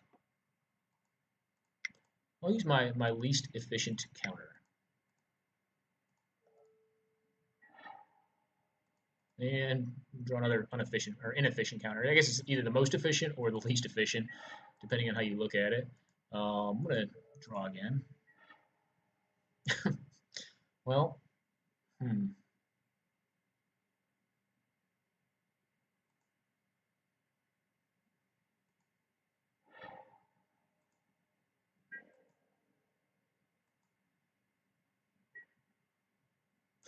Actually, you know what we do here is this. I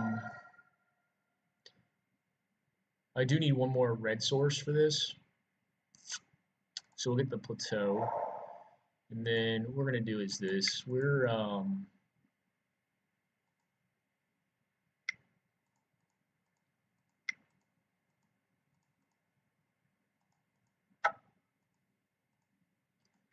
going to cast the conscripts out. Take this.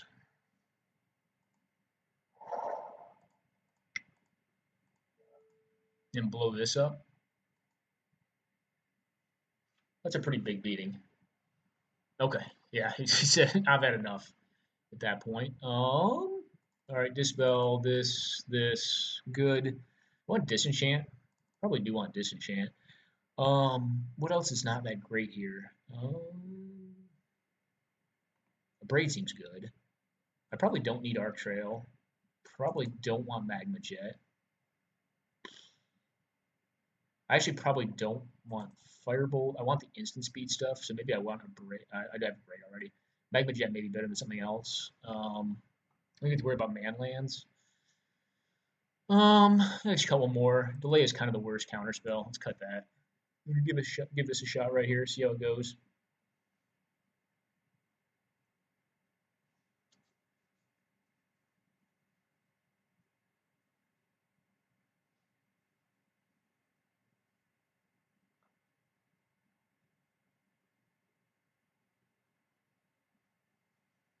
Yeah, doing the old double wasteland with the zealous conscripts is a beating.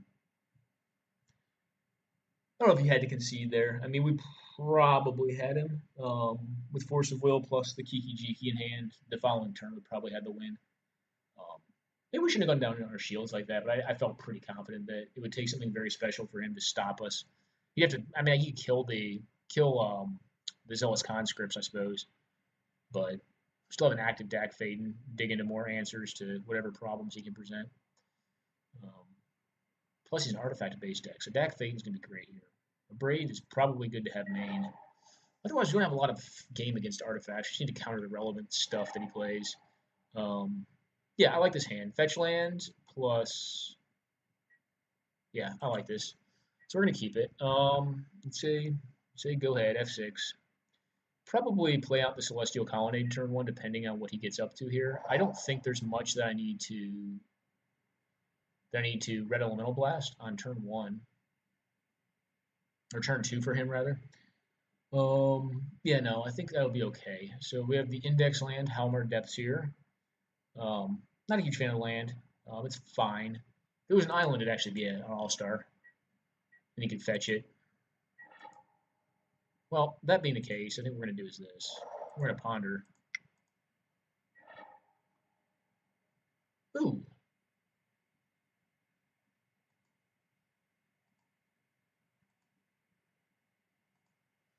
Take me days. I don't really want to use it this turn. Being on the draw and having days is kind of not good. I don't want all those lands either, so I have the fetch land coming up next. Oh, chill? Do I care about that? You know what? No, I don't. Let that happen. I do have red spells, but like they're really just so I can combo.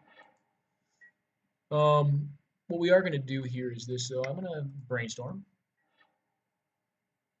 and we're going to get rid of these lands, and we will put this fetch out. And you know, I know I'm not playing around Wasteland, but I'll play around Stifle. If he wants to Wasteland me, I'm actually a-okay with that. We'll put this out, hold up the Reb that we can't cast. So really, we're holding up nothing. Next turn, we'll still play an untapped land. That's actually a-okay.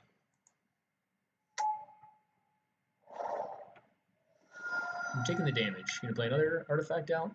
Luminarch Ascension is not a-okay. Not doing that.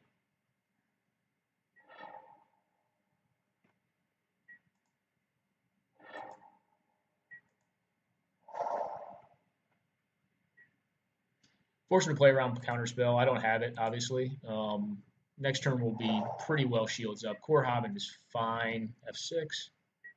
Cool. All right. We got the turn back. Oh, Village Bell Ringer. There's a beater. There is a win con, if I ever saw one. We'll probably, maybe we'll try to reb his chill on end step, his end step. We'll see. We'll see what we got to do here.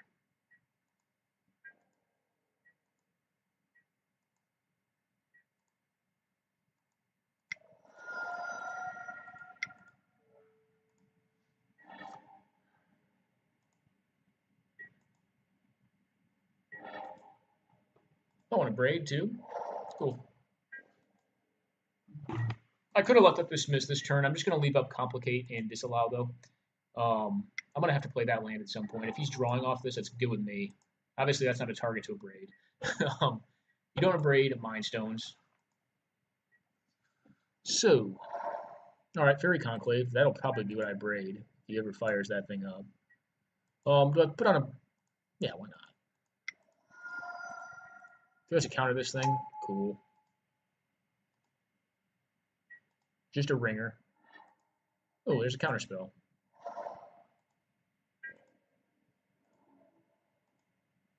We'll start beating down for 1. I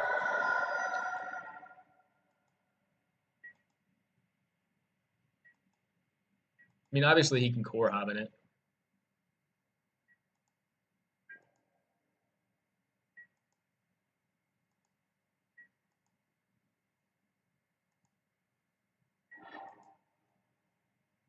I'm going to fetch first before I scry.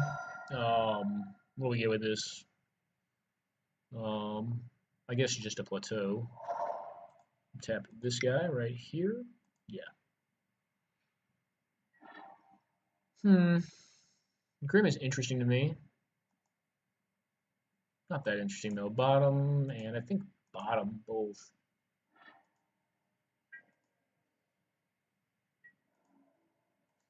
If he core hobbins me, that's fine.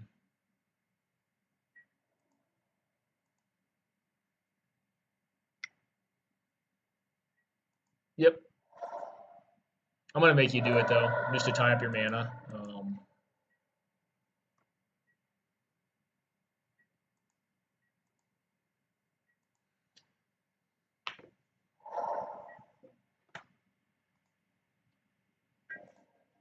Yeah, Moto is just ridiculously slow tonight, guys. I'm really sorry. Normally I just glide through these. I'm on you. This is probably countered. Nope. Okay.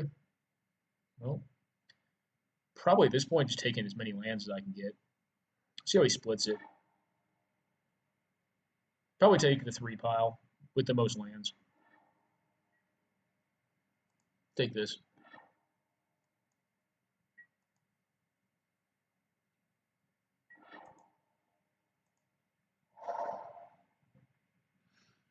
I'll discard 1. That's fine.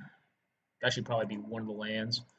Maybe I wanted the other pile. What's Jace going to get back? Factor Fiction? His ability to blow up creatures is going to be better. Yep, go ahead.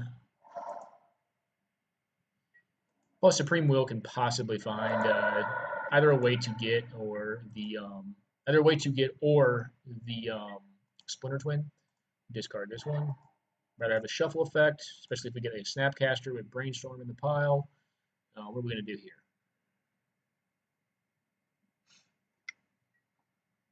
Oh, standstill. Does I care about that? Actually, no, I don't. That's fine by me.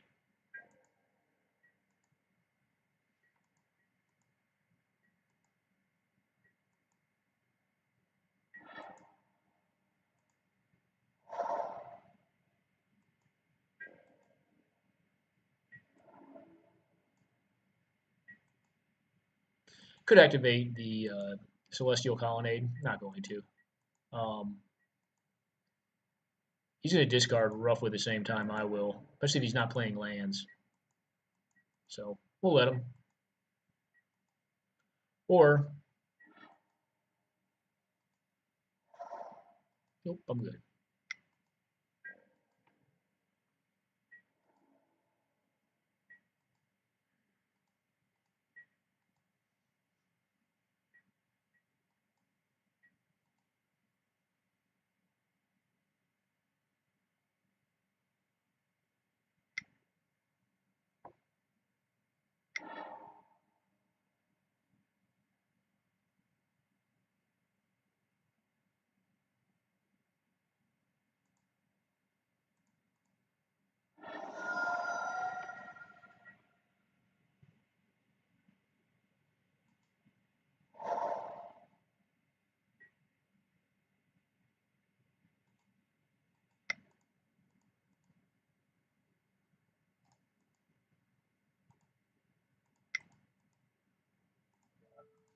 We're going to pop this standstill, let him draw a bunch of cards, and discard a bunch of cards. Probably ice him at end step, and or Supreme Will, and then ice on our turn. I don't care if he has 10 cards. You can even get one more card here.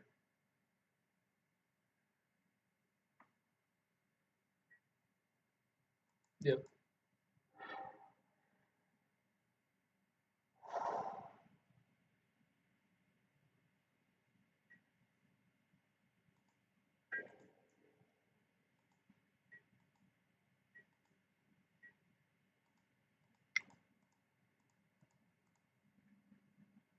Let's go digging. You can counter this if you like. Your end step.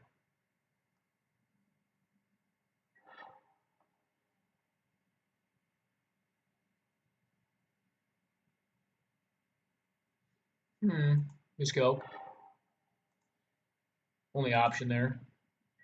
Glad to really have those on the bottom though. Hero's downfall. Okay, more land.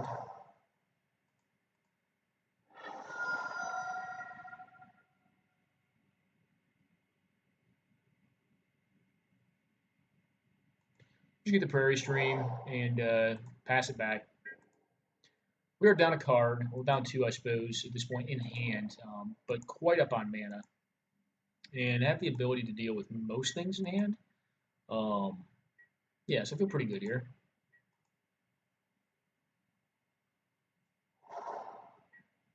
Okay.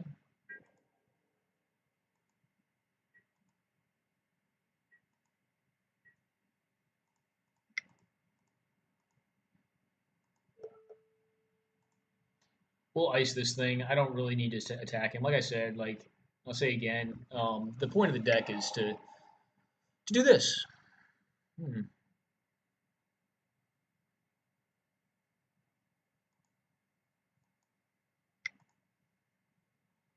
To do this exactly.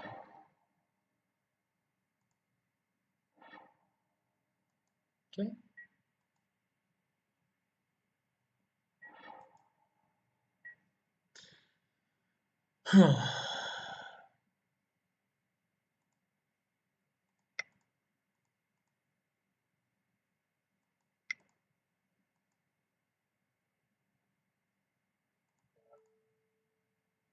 Well, you want to kill this thing?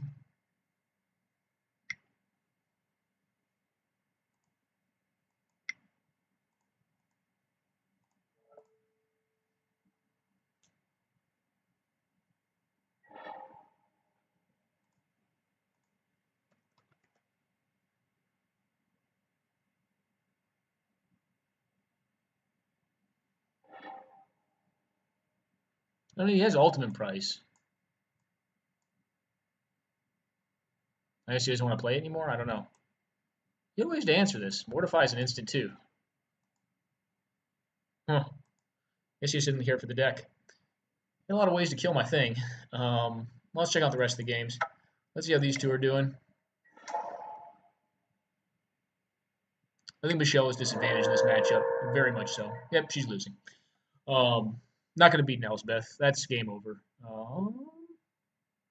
Yeah, concede.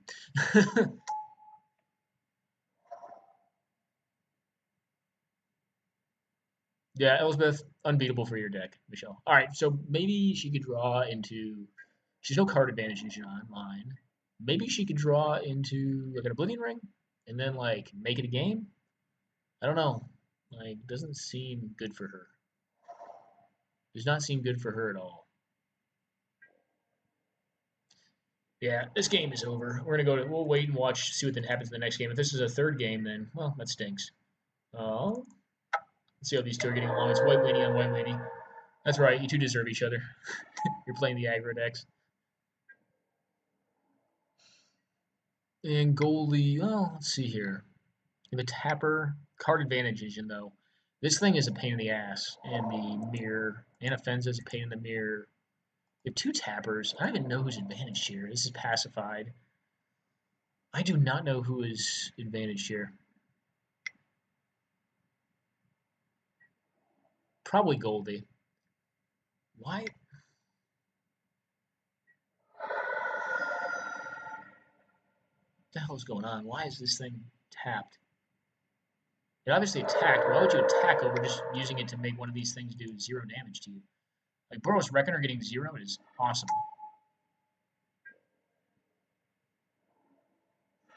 All right, non-token clause.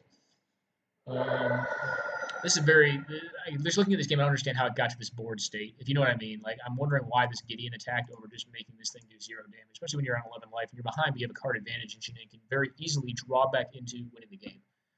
That's kind of why I'm baffled by this game, if you're wondering why I have this look on my face. yeah, this game ended as expected, so we'll get to see the next round, or next part of that round. Michelle may be able to get him. I do think she is disadvantaged. I don't think her deck beats control decks.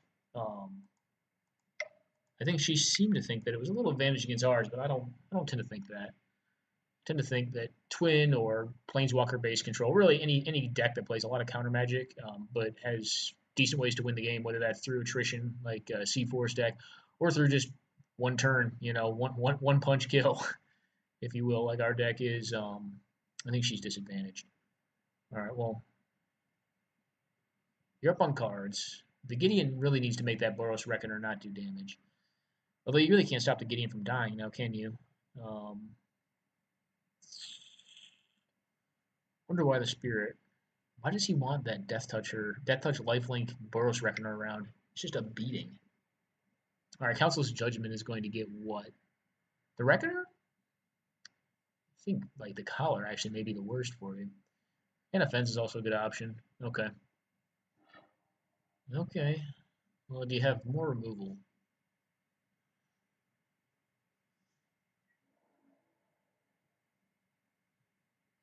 So you're going to tap. You're still going to lose your Gideon. Like, your Gideon is still dying because he's going to tap down your Bygone. Tap down your Bygone. You're going to tap down his Boros Reckoner. And then your Gideon's taking 2 in the air from the Spirits. Yeah, I don't know. I don't know. This is just a weird game to me.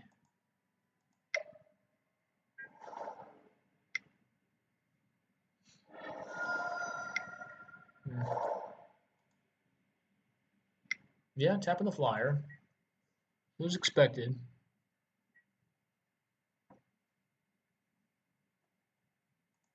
Let's try to report results this time.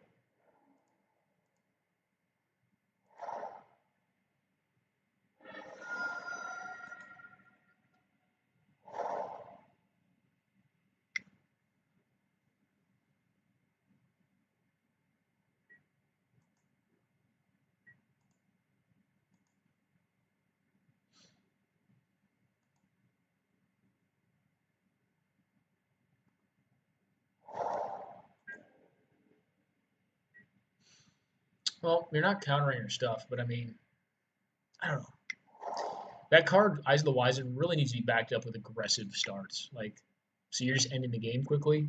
So they're forced to use their counter spells anyway, so that you do get the 4/4. Because you kind of want them to still use their counter spells against you. Because 4/4s for nothing is pretty good. Well, for losing a card, for just like if you had a card that said 2 mana, discard a card, make a 4/4, like that's good. Well, discard a card, your opponent discards a card. So basically, it's like a 2 mana Raven's Crime that makes a 4/4 as well as is doing what Raven's Crime does. Yeah, thanks. We'll get some more water, guys. Come back in a second.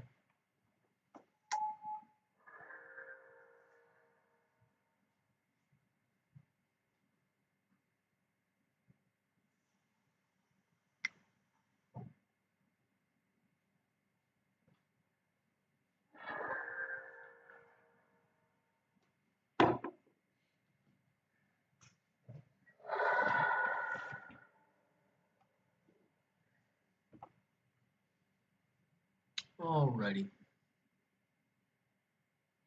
So I do not think, is there a possibility for finals today? Is kind of what I was thinking when I was looking at this.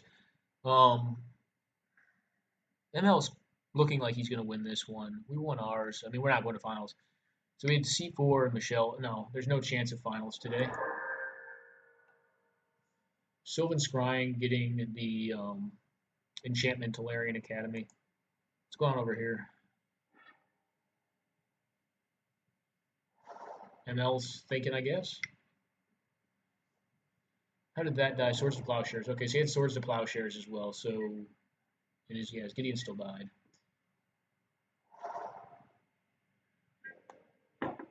Oh, tap something at end step. Likely the thing that's equipped. You can start beating down, I guess. Start beating down and drawing a bunch of cards. United Threat? Yeah, not really a great card though right now. 2/1s at this point in the game. Not when you want them. Didn't tap. Interesting. Wonder why not. We have Dark Depths. So she's kind of showing her hand. She's got a thespian stage or a crop rotation possibly. Um, nope, just straight up thespian stage. Deal with it.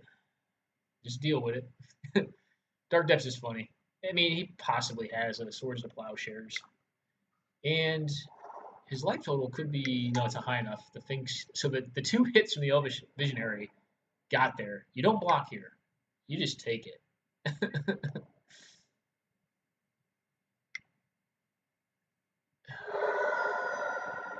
And you do it at end step. You play around Council's Judgment, all that nonsense.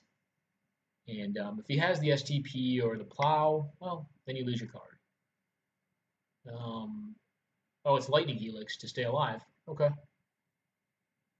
Well, the desperation of his play here is leading me to very much so believe he does not have an answer to this in hand, or possibly he has an answer, but it's not instant speed.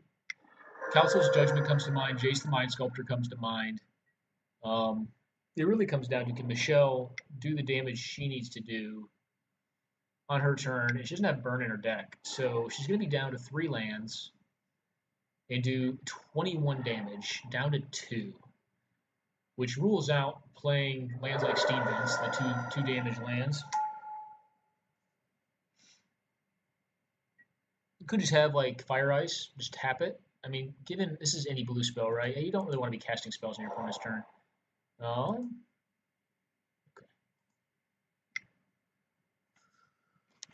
Okay. Yeah, I'm still curious about why Garland quit. Maybe he just didn't want to play against that combo style deck. I don't know. All right, she doesn't see a difference between 3 and 2, which I don't personally blame her for. If it was down to 1, there'd be a huge difference because fetch lands are a thing.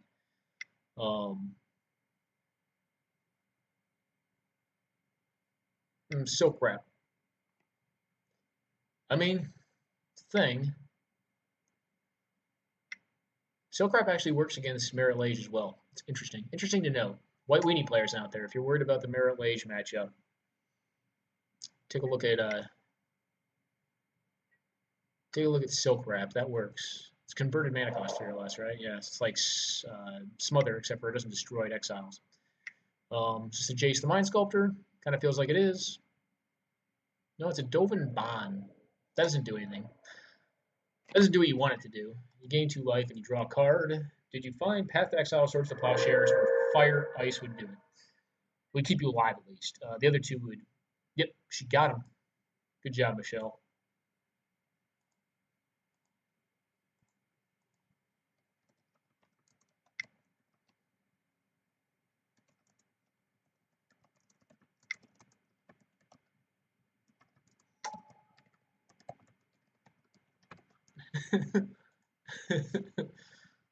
I'm just joking, C4. Although you did kind of play to a stall in the game too.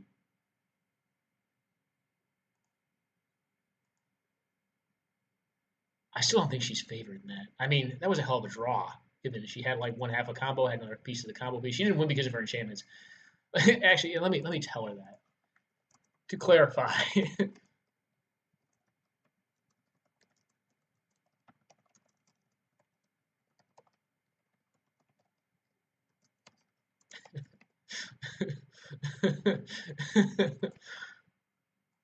Oh, yeah, no, you definitely won because you had a combo. Like, what do you have to say about that? You definitely won because Dark Depths is a dirty, dirty combo. It's very good.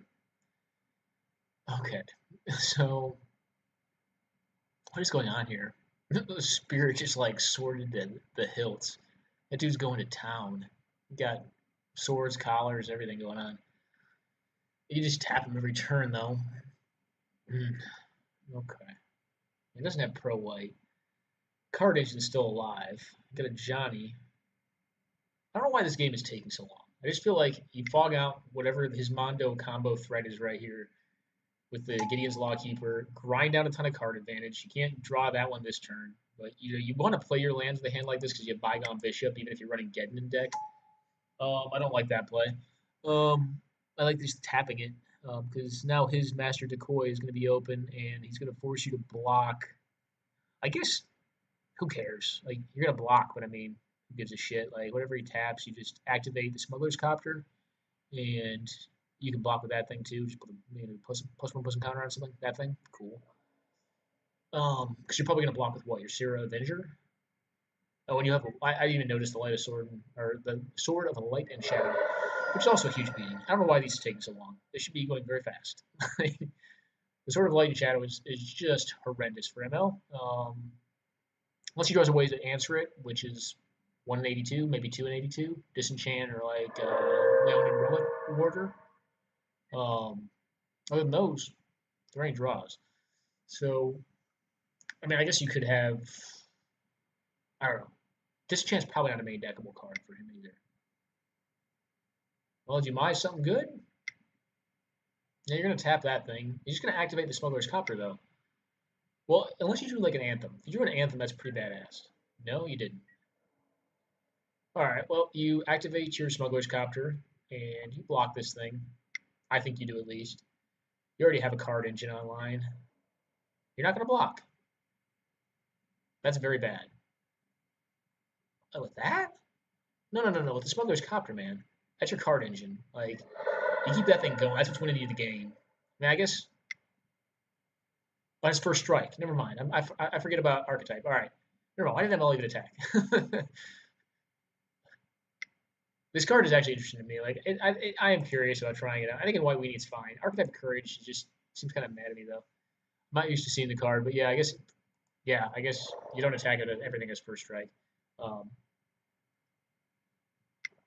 but I suppose even there, the Smuggler's Copter would have had it. Is this only creatures? Only white creatures? No, it's not. Okay, well, you got to seal the deal on this. Just start attacking them. I think you can attack with your Bygone Bishop and your Elite Inquisitor. Maybe he's on slow internet like we are. I would much rather be playing his deck on slow internet than my own. White Weenie, I think, it's just you can F6 a lot more in it, which saves a lot of time. Who else is still playing? Oh, Booze and Sugar Daddy. All right, let's check this game out, because this game's kind of developing slowly. The other game was. This one will probably be a slower game too, but hopefully the play is a little faster. This game appears to be over. We have a back to basics. So he's on blue-red contamination. Meh. Sacrifice a creature. It's just, why would you even bother with this? Just let it. Okay, that's fine. Putting it back in his hand is fine because it's a garbage card right now. So he's on. I haven't even gotten to see Booze play yet. It's too bad he hasn't done stellar this tourney. I think maybe he's 1-1. No, he's doing well actually. He's 1-1. I do think that blue-red Moon's a cool deck. And I think it's probably gonna get Shug here. I mean, matter of fact, he may even just exile his own. Gamble's a weird one. I don't per se like Gamble on 2 cards unless you have to be getting a flashback card. So he's getting what? No, that one wouldn't work. I'm thinking Mystical Teachings. It wouldn't work to cast. I don't even know what you're getting here. I would assume Artrail. You didn't get that. So what did you get? I guess with Jace you can get back whatever you want to get. So we probably got Mystical Confluence here.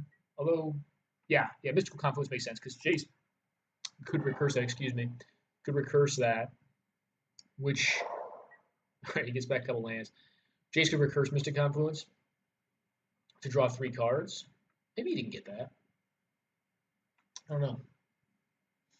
Could have been that new card that we countered when we were playing against C4. The what is it called? The double blue X, draw X, discard 1. Something tomorrow's. All right. Well, just plussing Jace up, biding time. There's no reason not to do that. What can he ever recurse, though? Nothing good recurse in here. Box Diamond's a good pull. Allows him to fix his mana again. Although, on 4 mana, given 6 cards versus 8 mana, you're in a lot of trouble, especially in a control mirror.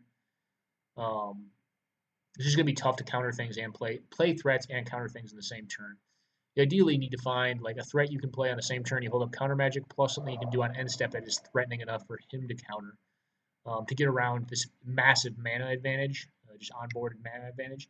Although he's almost out of time. Booze may time himself out.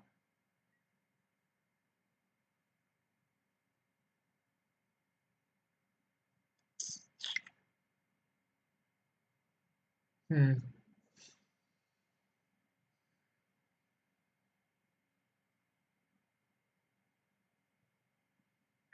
Parallax Tide is still an interesting one to me. I don't per se care for the card. I guess there are combos with it. You really have to abuse that card to make it good, in my opinion. And on its own, I just don't find it good enough. I think the only Parallax I'd run is a Wave main deck. I guess you could run it board, but I don't know. It just still seems kind of meh to me. I guess it's good against like decks that require very specific fixing. Maybe not unlike our own non-green decks that require a lot of fixing. I don't know. I don't know why he uses Parallax Wave. He may have a combo where he just like, I don't even know. Well, he didn't cast that because he wants counter magic up. Plus, it's pretty bad against one Sulfur Falls.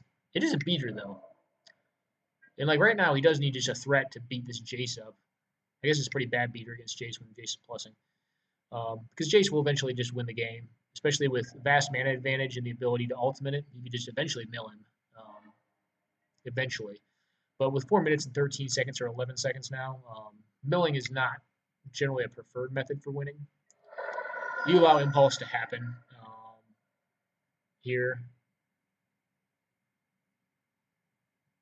Well, maybe you don't. You're going to discard anyways.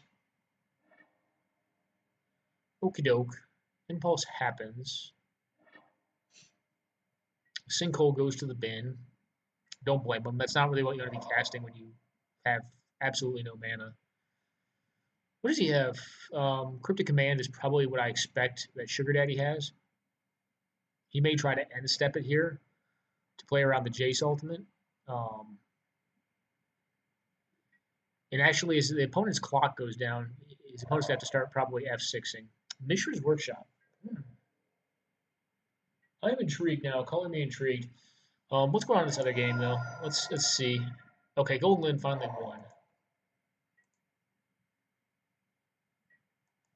I feel like that game should have been over faster, guys. I'm not trying to pick anyone. I think, I don't know. It felt like that.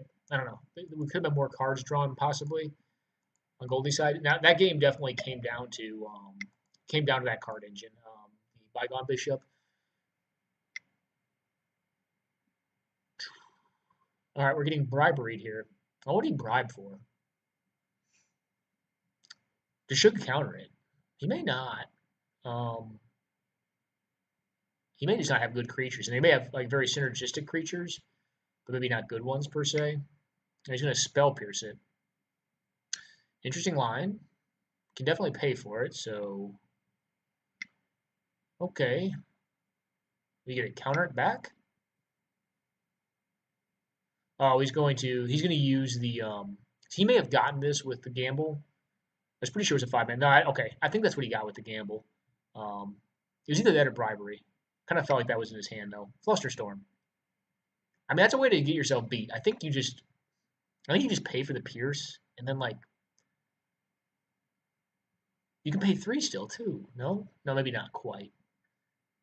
This is a beating though. Like this is pretty big beating against Booze. He kind of set this up for himself to happen.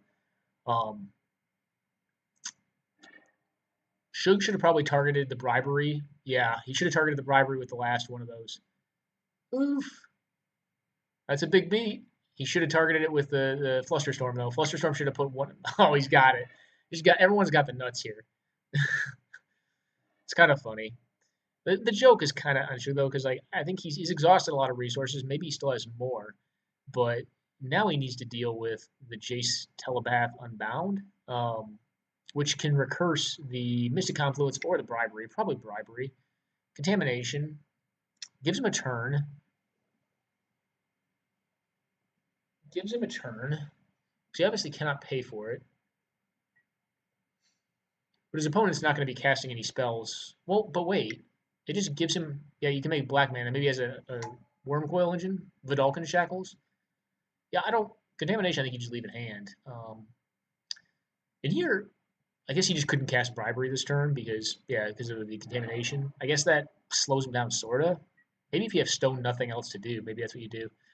Um, but after that big spell battle on end step, on Booze's end step, I felt like we're going to see some fireworks here. Tangle Wire is kind of meh. Actually, it's horrendous here. I wouldn't even play that if I were Shug. Why would you play that? Well, okay, I mean, he gets an additional upkeep. It's going to get countered, and Tangle Wire is going to tap you down. Huh. Yeah. I mean, he's going to win on clock, I think.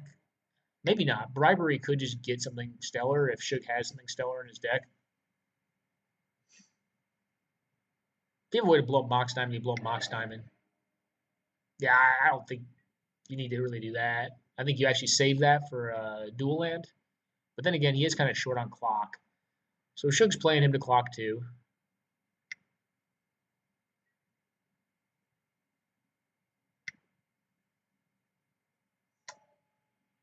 That's a win con. You don't need that. Is it fast enough though? Like, you don't want to cast that. You exile it. You need to damage him as fast as you can. Um, I think honestly, you probably wanted to just bribery. Maybe not. Maybe he's got a lot of like. Maybe you've seen his deck more than I have. Maybe he has a lot of like. This is a very interesting lineup. 45 seconds. I don't think you want to mill. I think you want to get bribery back and just beat his face in with a creature and the Chandra. Um, so if you're gonna play Chandra first, I think creatures are gonna do more damage faster, especially against this board. Because he's got a Tangle Wire. Like his Tangle Wire is gonna tap down all of his mana. What can he do? Um, Tangle Wire was like very meh. So the Tangle Wire is gonna tap him down, you know. And given that, like if you had a creature card, you could just get in for like 6 damage, and with the Chandra, kill him. Which on 34 seconds, like, there's a Grindstone. Do you have the entire win in your hand? He wants to grind him out. He may just have it. Does Shug play any Eldrazi? That'd be hilarious. Probably not. You gonna remand this? He's trying to mill him with 14 seconds on clock.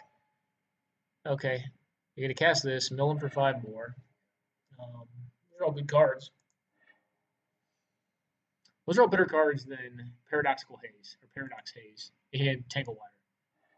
Sure, you don't need to play these cards. Just play the good blue and black cards, man. You don't need to stack people. Just play good counters and good efficient threats. Yeah, well, you're gonna win because the clock is the clock. I wonder what he was casting. I wonder if he had a way to grindstone his opponent out. So grindstone, if you're not familiar, combos out with Painter's Servant, making all cards the caster's choice of Painter's Servant, and when all cards are the same color, grindstone, which puts, I believe, the top 2 or top 3 cards in the player's deck, and if the cards, if no, top 2, and if they are the share color, then you continue the process, and it does it over and over again. So as you can see, when all cards are white, blue, red, etc., and you use grindstone, you just mill your opponent's whole library because even their lands are whatever color you deem they should be. I think the most common choices are generally red or blue, because generally blue because they combo with like Rebs and Pyroblasts pretty well, um, as well as Force of Will. Allows you to pitch lands to Force of Will, which is nice. Um, yeah, I think here, I don't even think here, I know here, ML is in a lot of trouble. Um,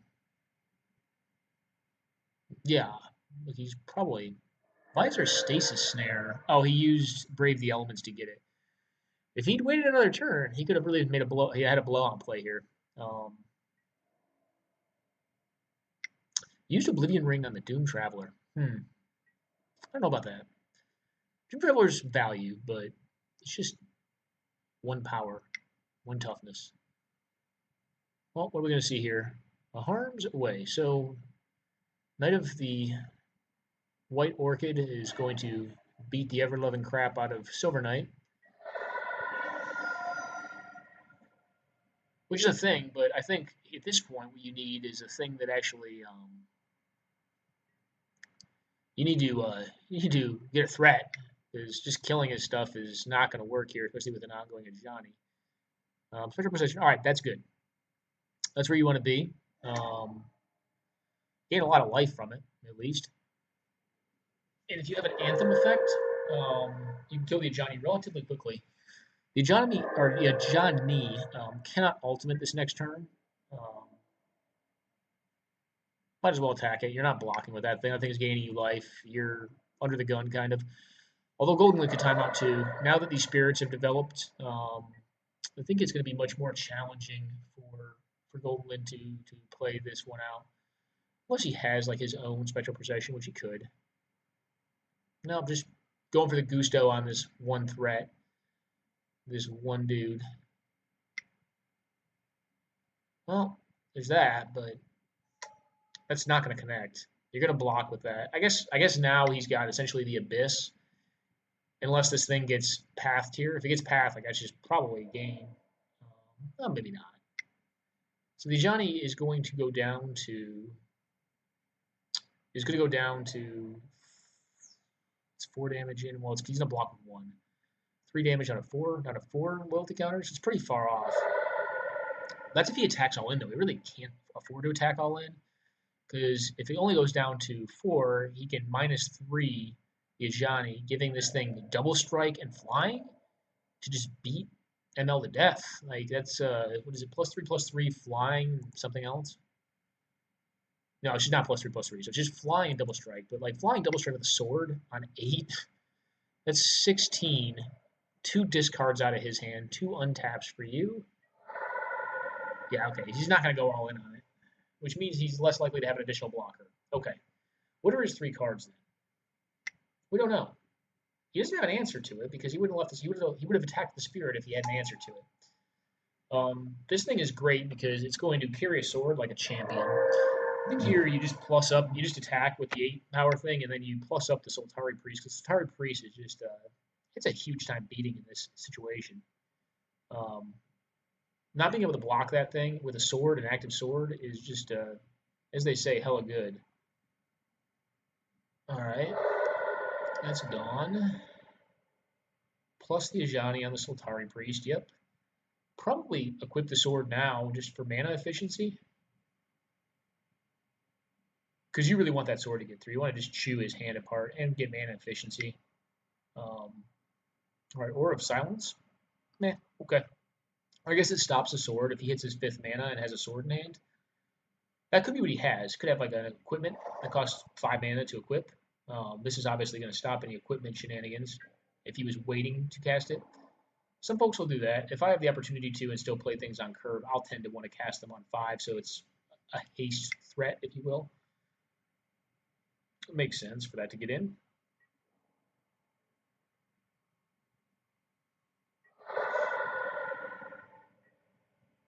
What is ML's hand? Like I have no clue what this hand could be.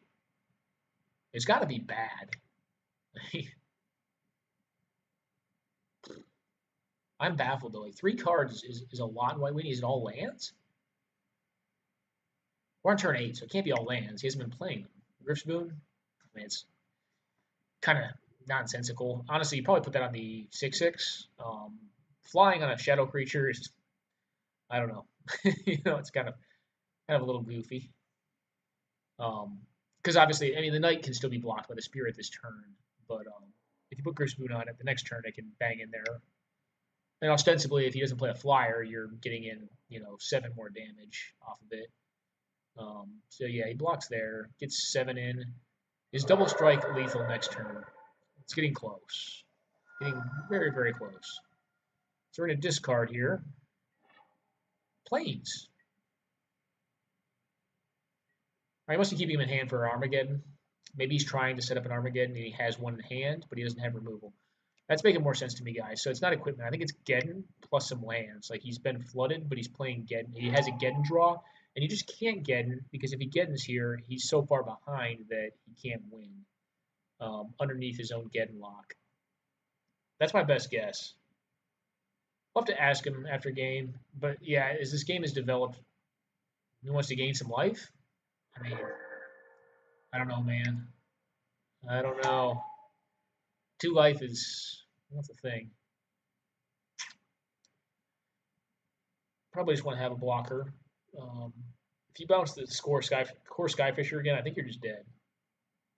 I don't think I know it. Actually, you're just dead anyways. Not quite. Not quite.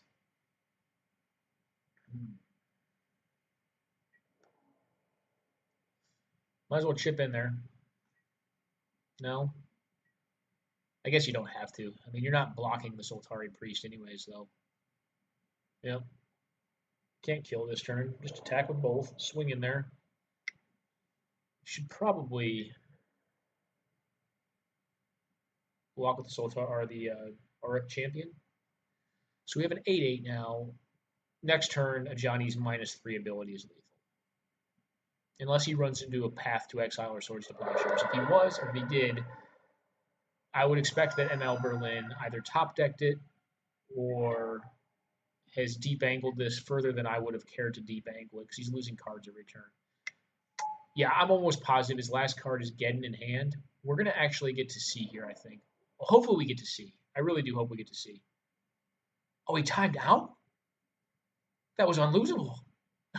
this is a weird event. Like this game should have never been lost by Golden. I don't know how this happens. Like this, like his last card is Geddon. Like, all right, we're gonna find out right now before we get off because it's killing me not to know.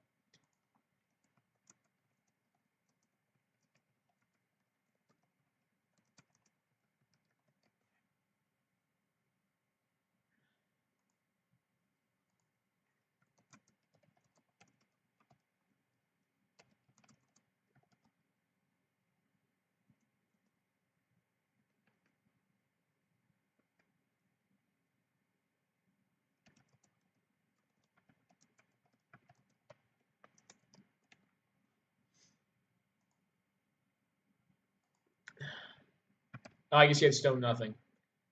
So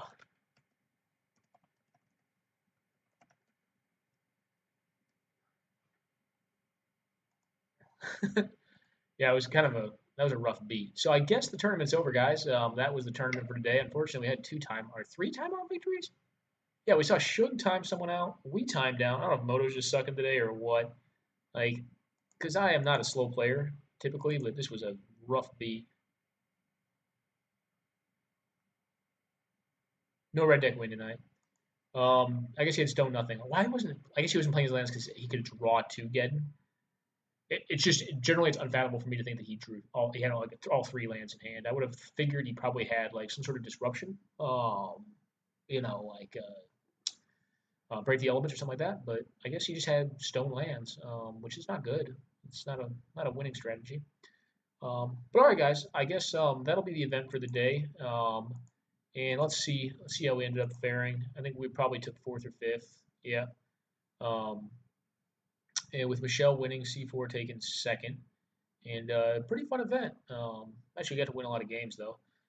Actually, only lost 1 game this whole event. I think with this deck. I think this deck's pretty strong. I think we probably. Well, I guess we timed out 1. So that would be 2.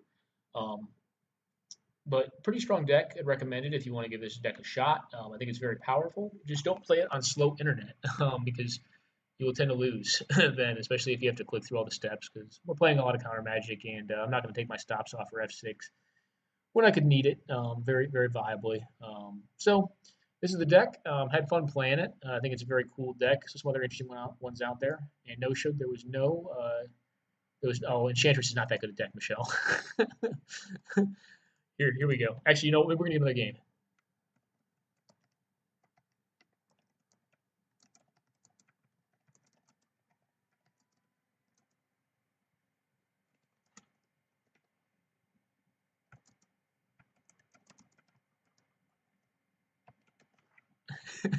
Let's see if we can get her to play. We're gonna see here.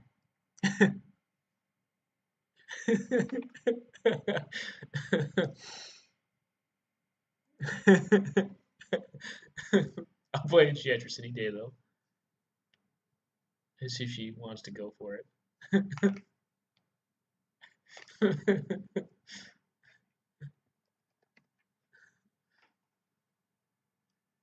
No, she's gonna give me a tongue face. All right, no, we're not. We're probably not gonna get to challenge her. She's not gonna fall for it.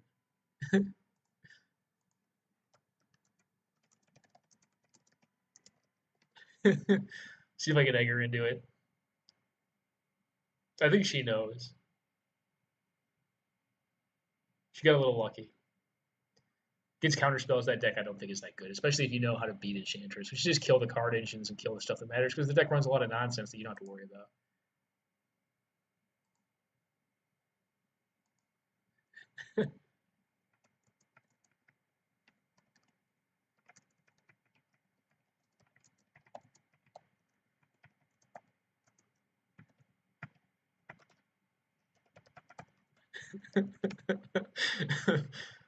If you're like me, I enjoy banter. I'm sorry. It's probably a boring part of the video. I am trying to see if we can get her to play though.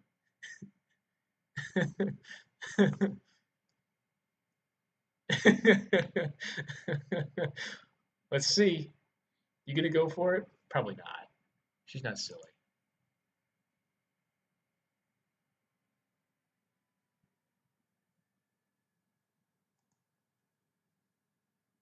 I'll leave it on for a moment to see if she'll go for it.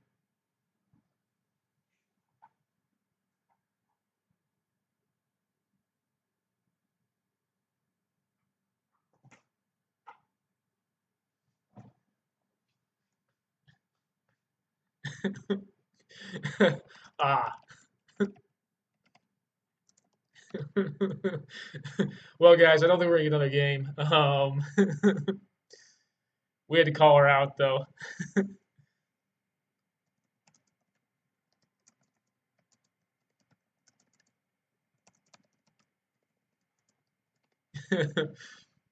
She's been saying that she thinks this deck is, I think, favored against this style of deck, and I don't think it is.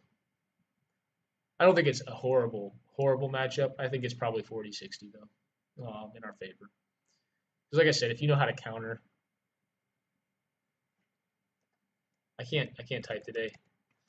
Um, but yeah, no, I don't think she's favored against a bunch of counter matches. Although,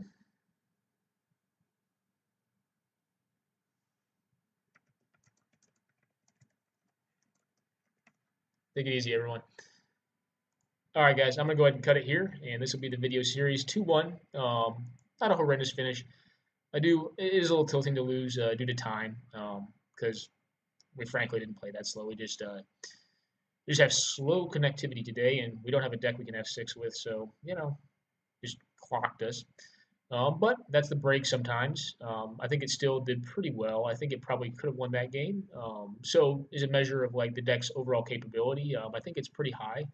I think it's a fine deck. There are obviously things that it doesn't want to see. It really doesn't want to see red deck win. That's why the board is heavily built to beat that. Most other things, it doesn't really want to see like white aggro, but you have the Clasm and the Whip Flare for that as well.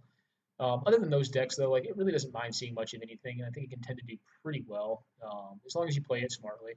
Um, so that's the deck. I hope you guys enjoyed this video series, and I'll see you again next week. Okay, take care now.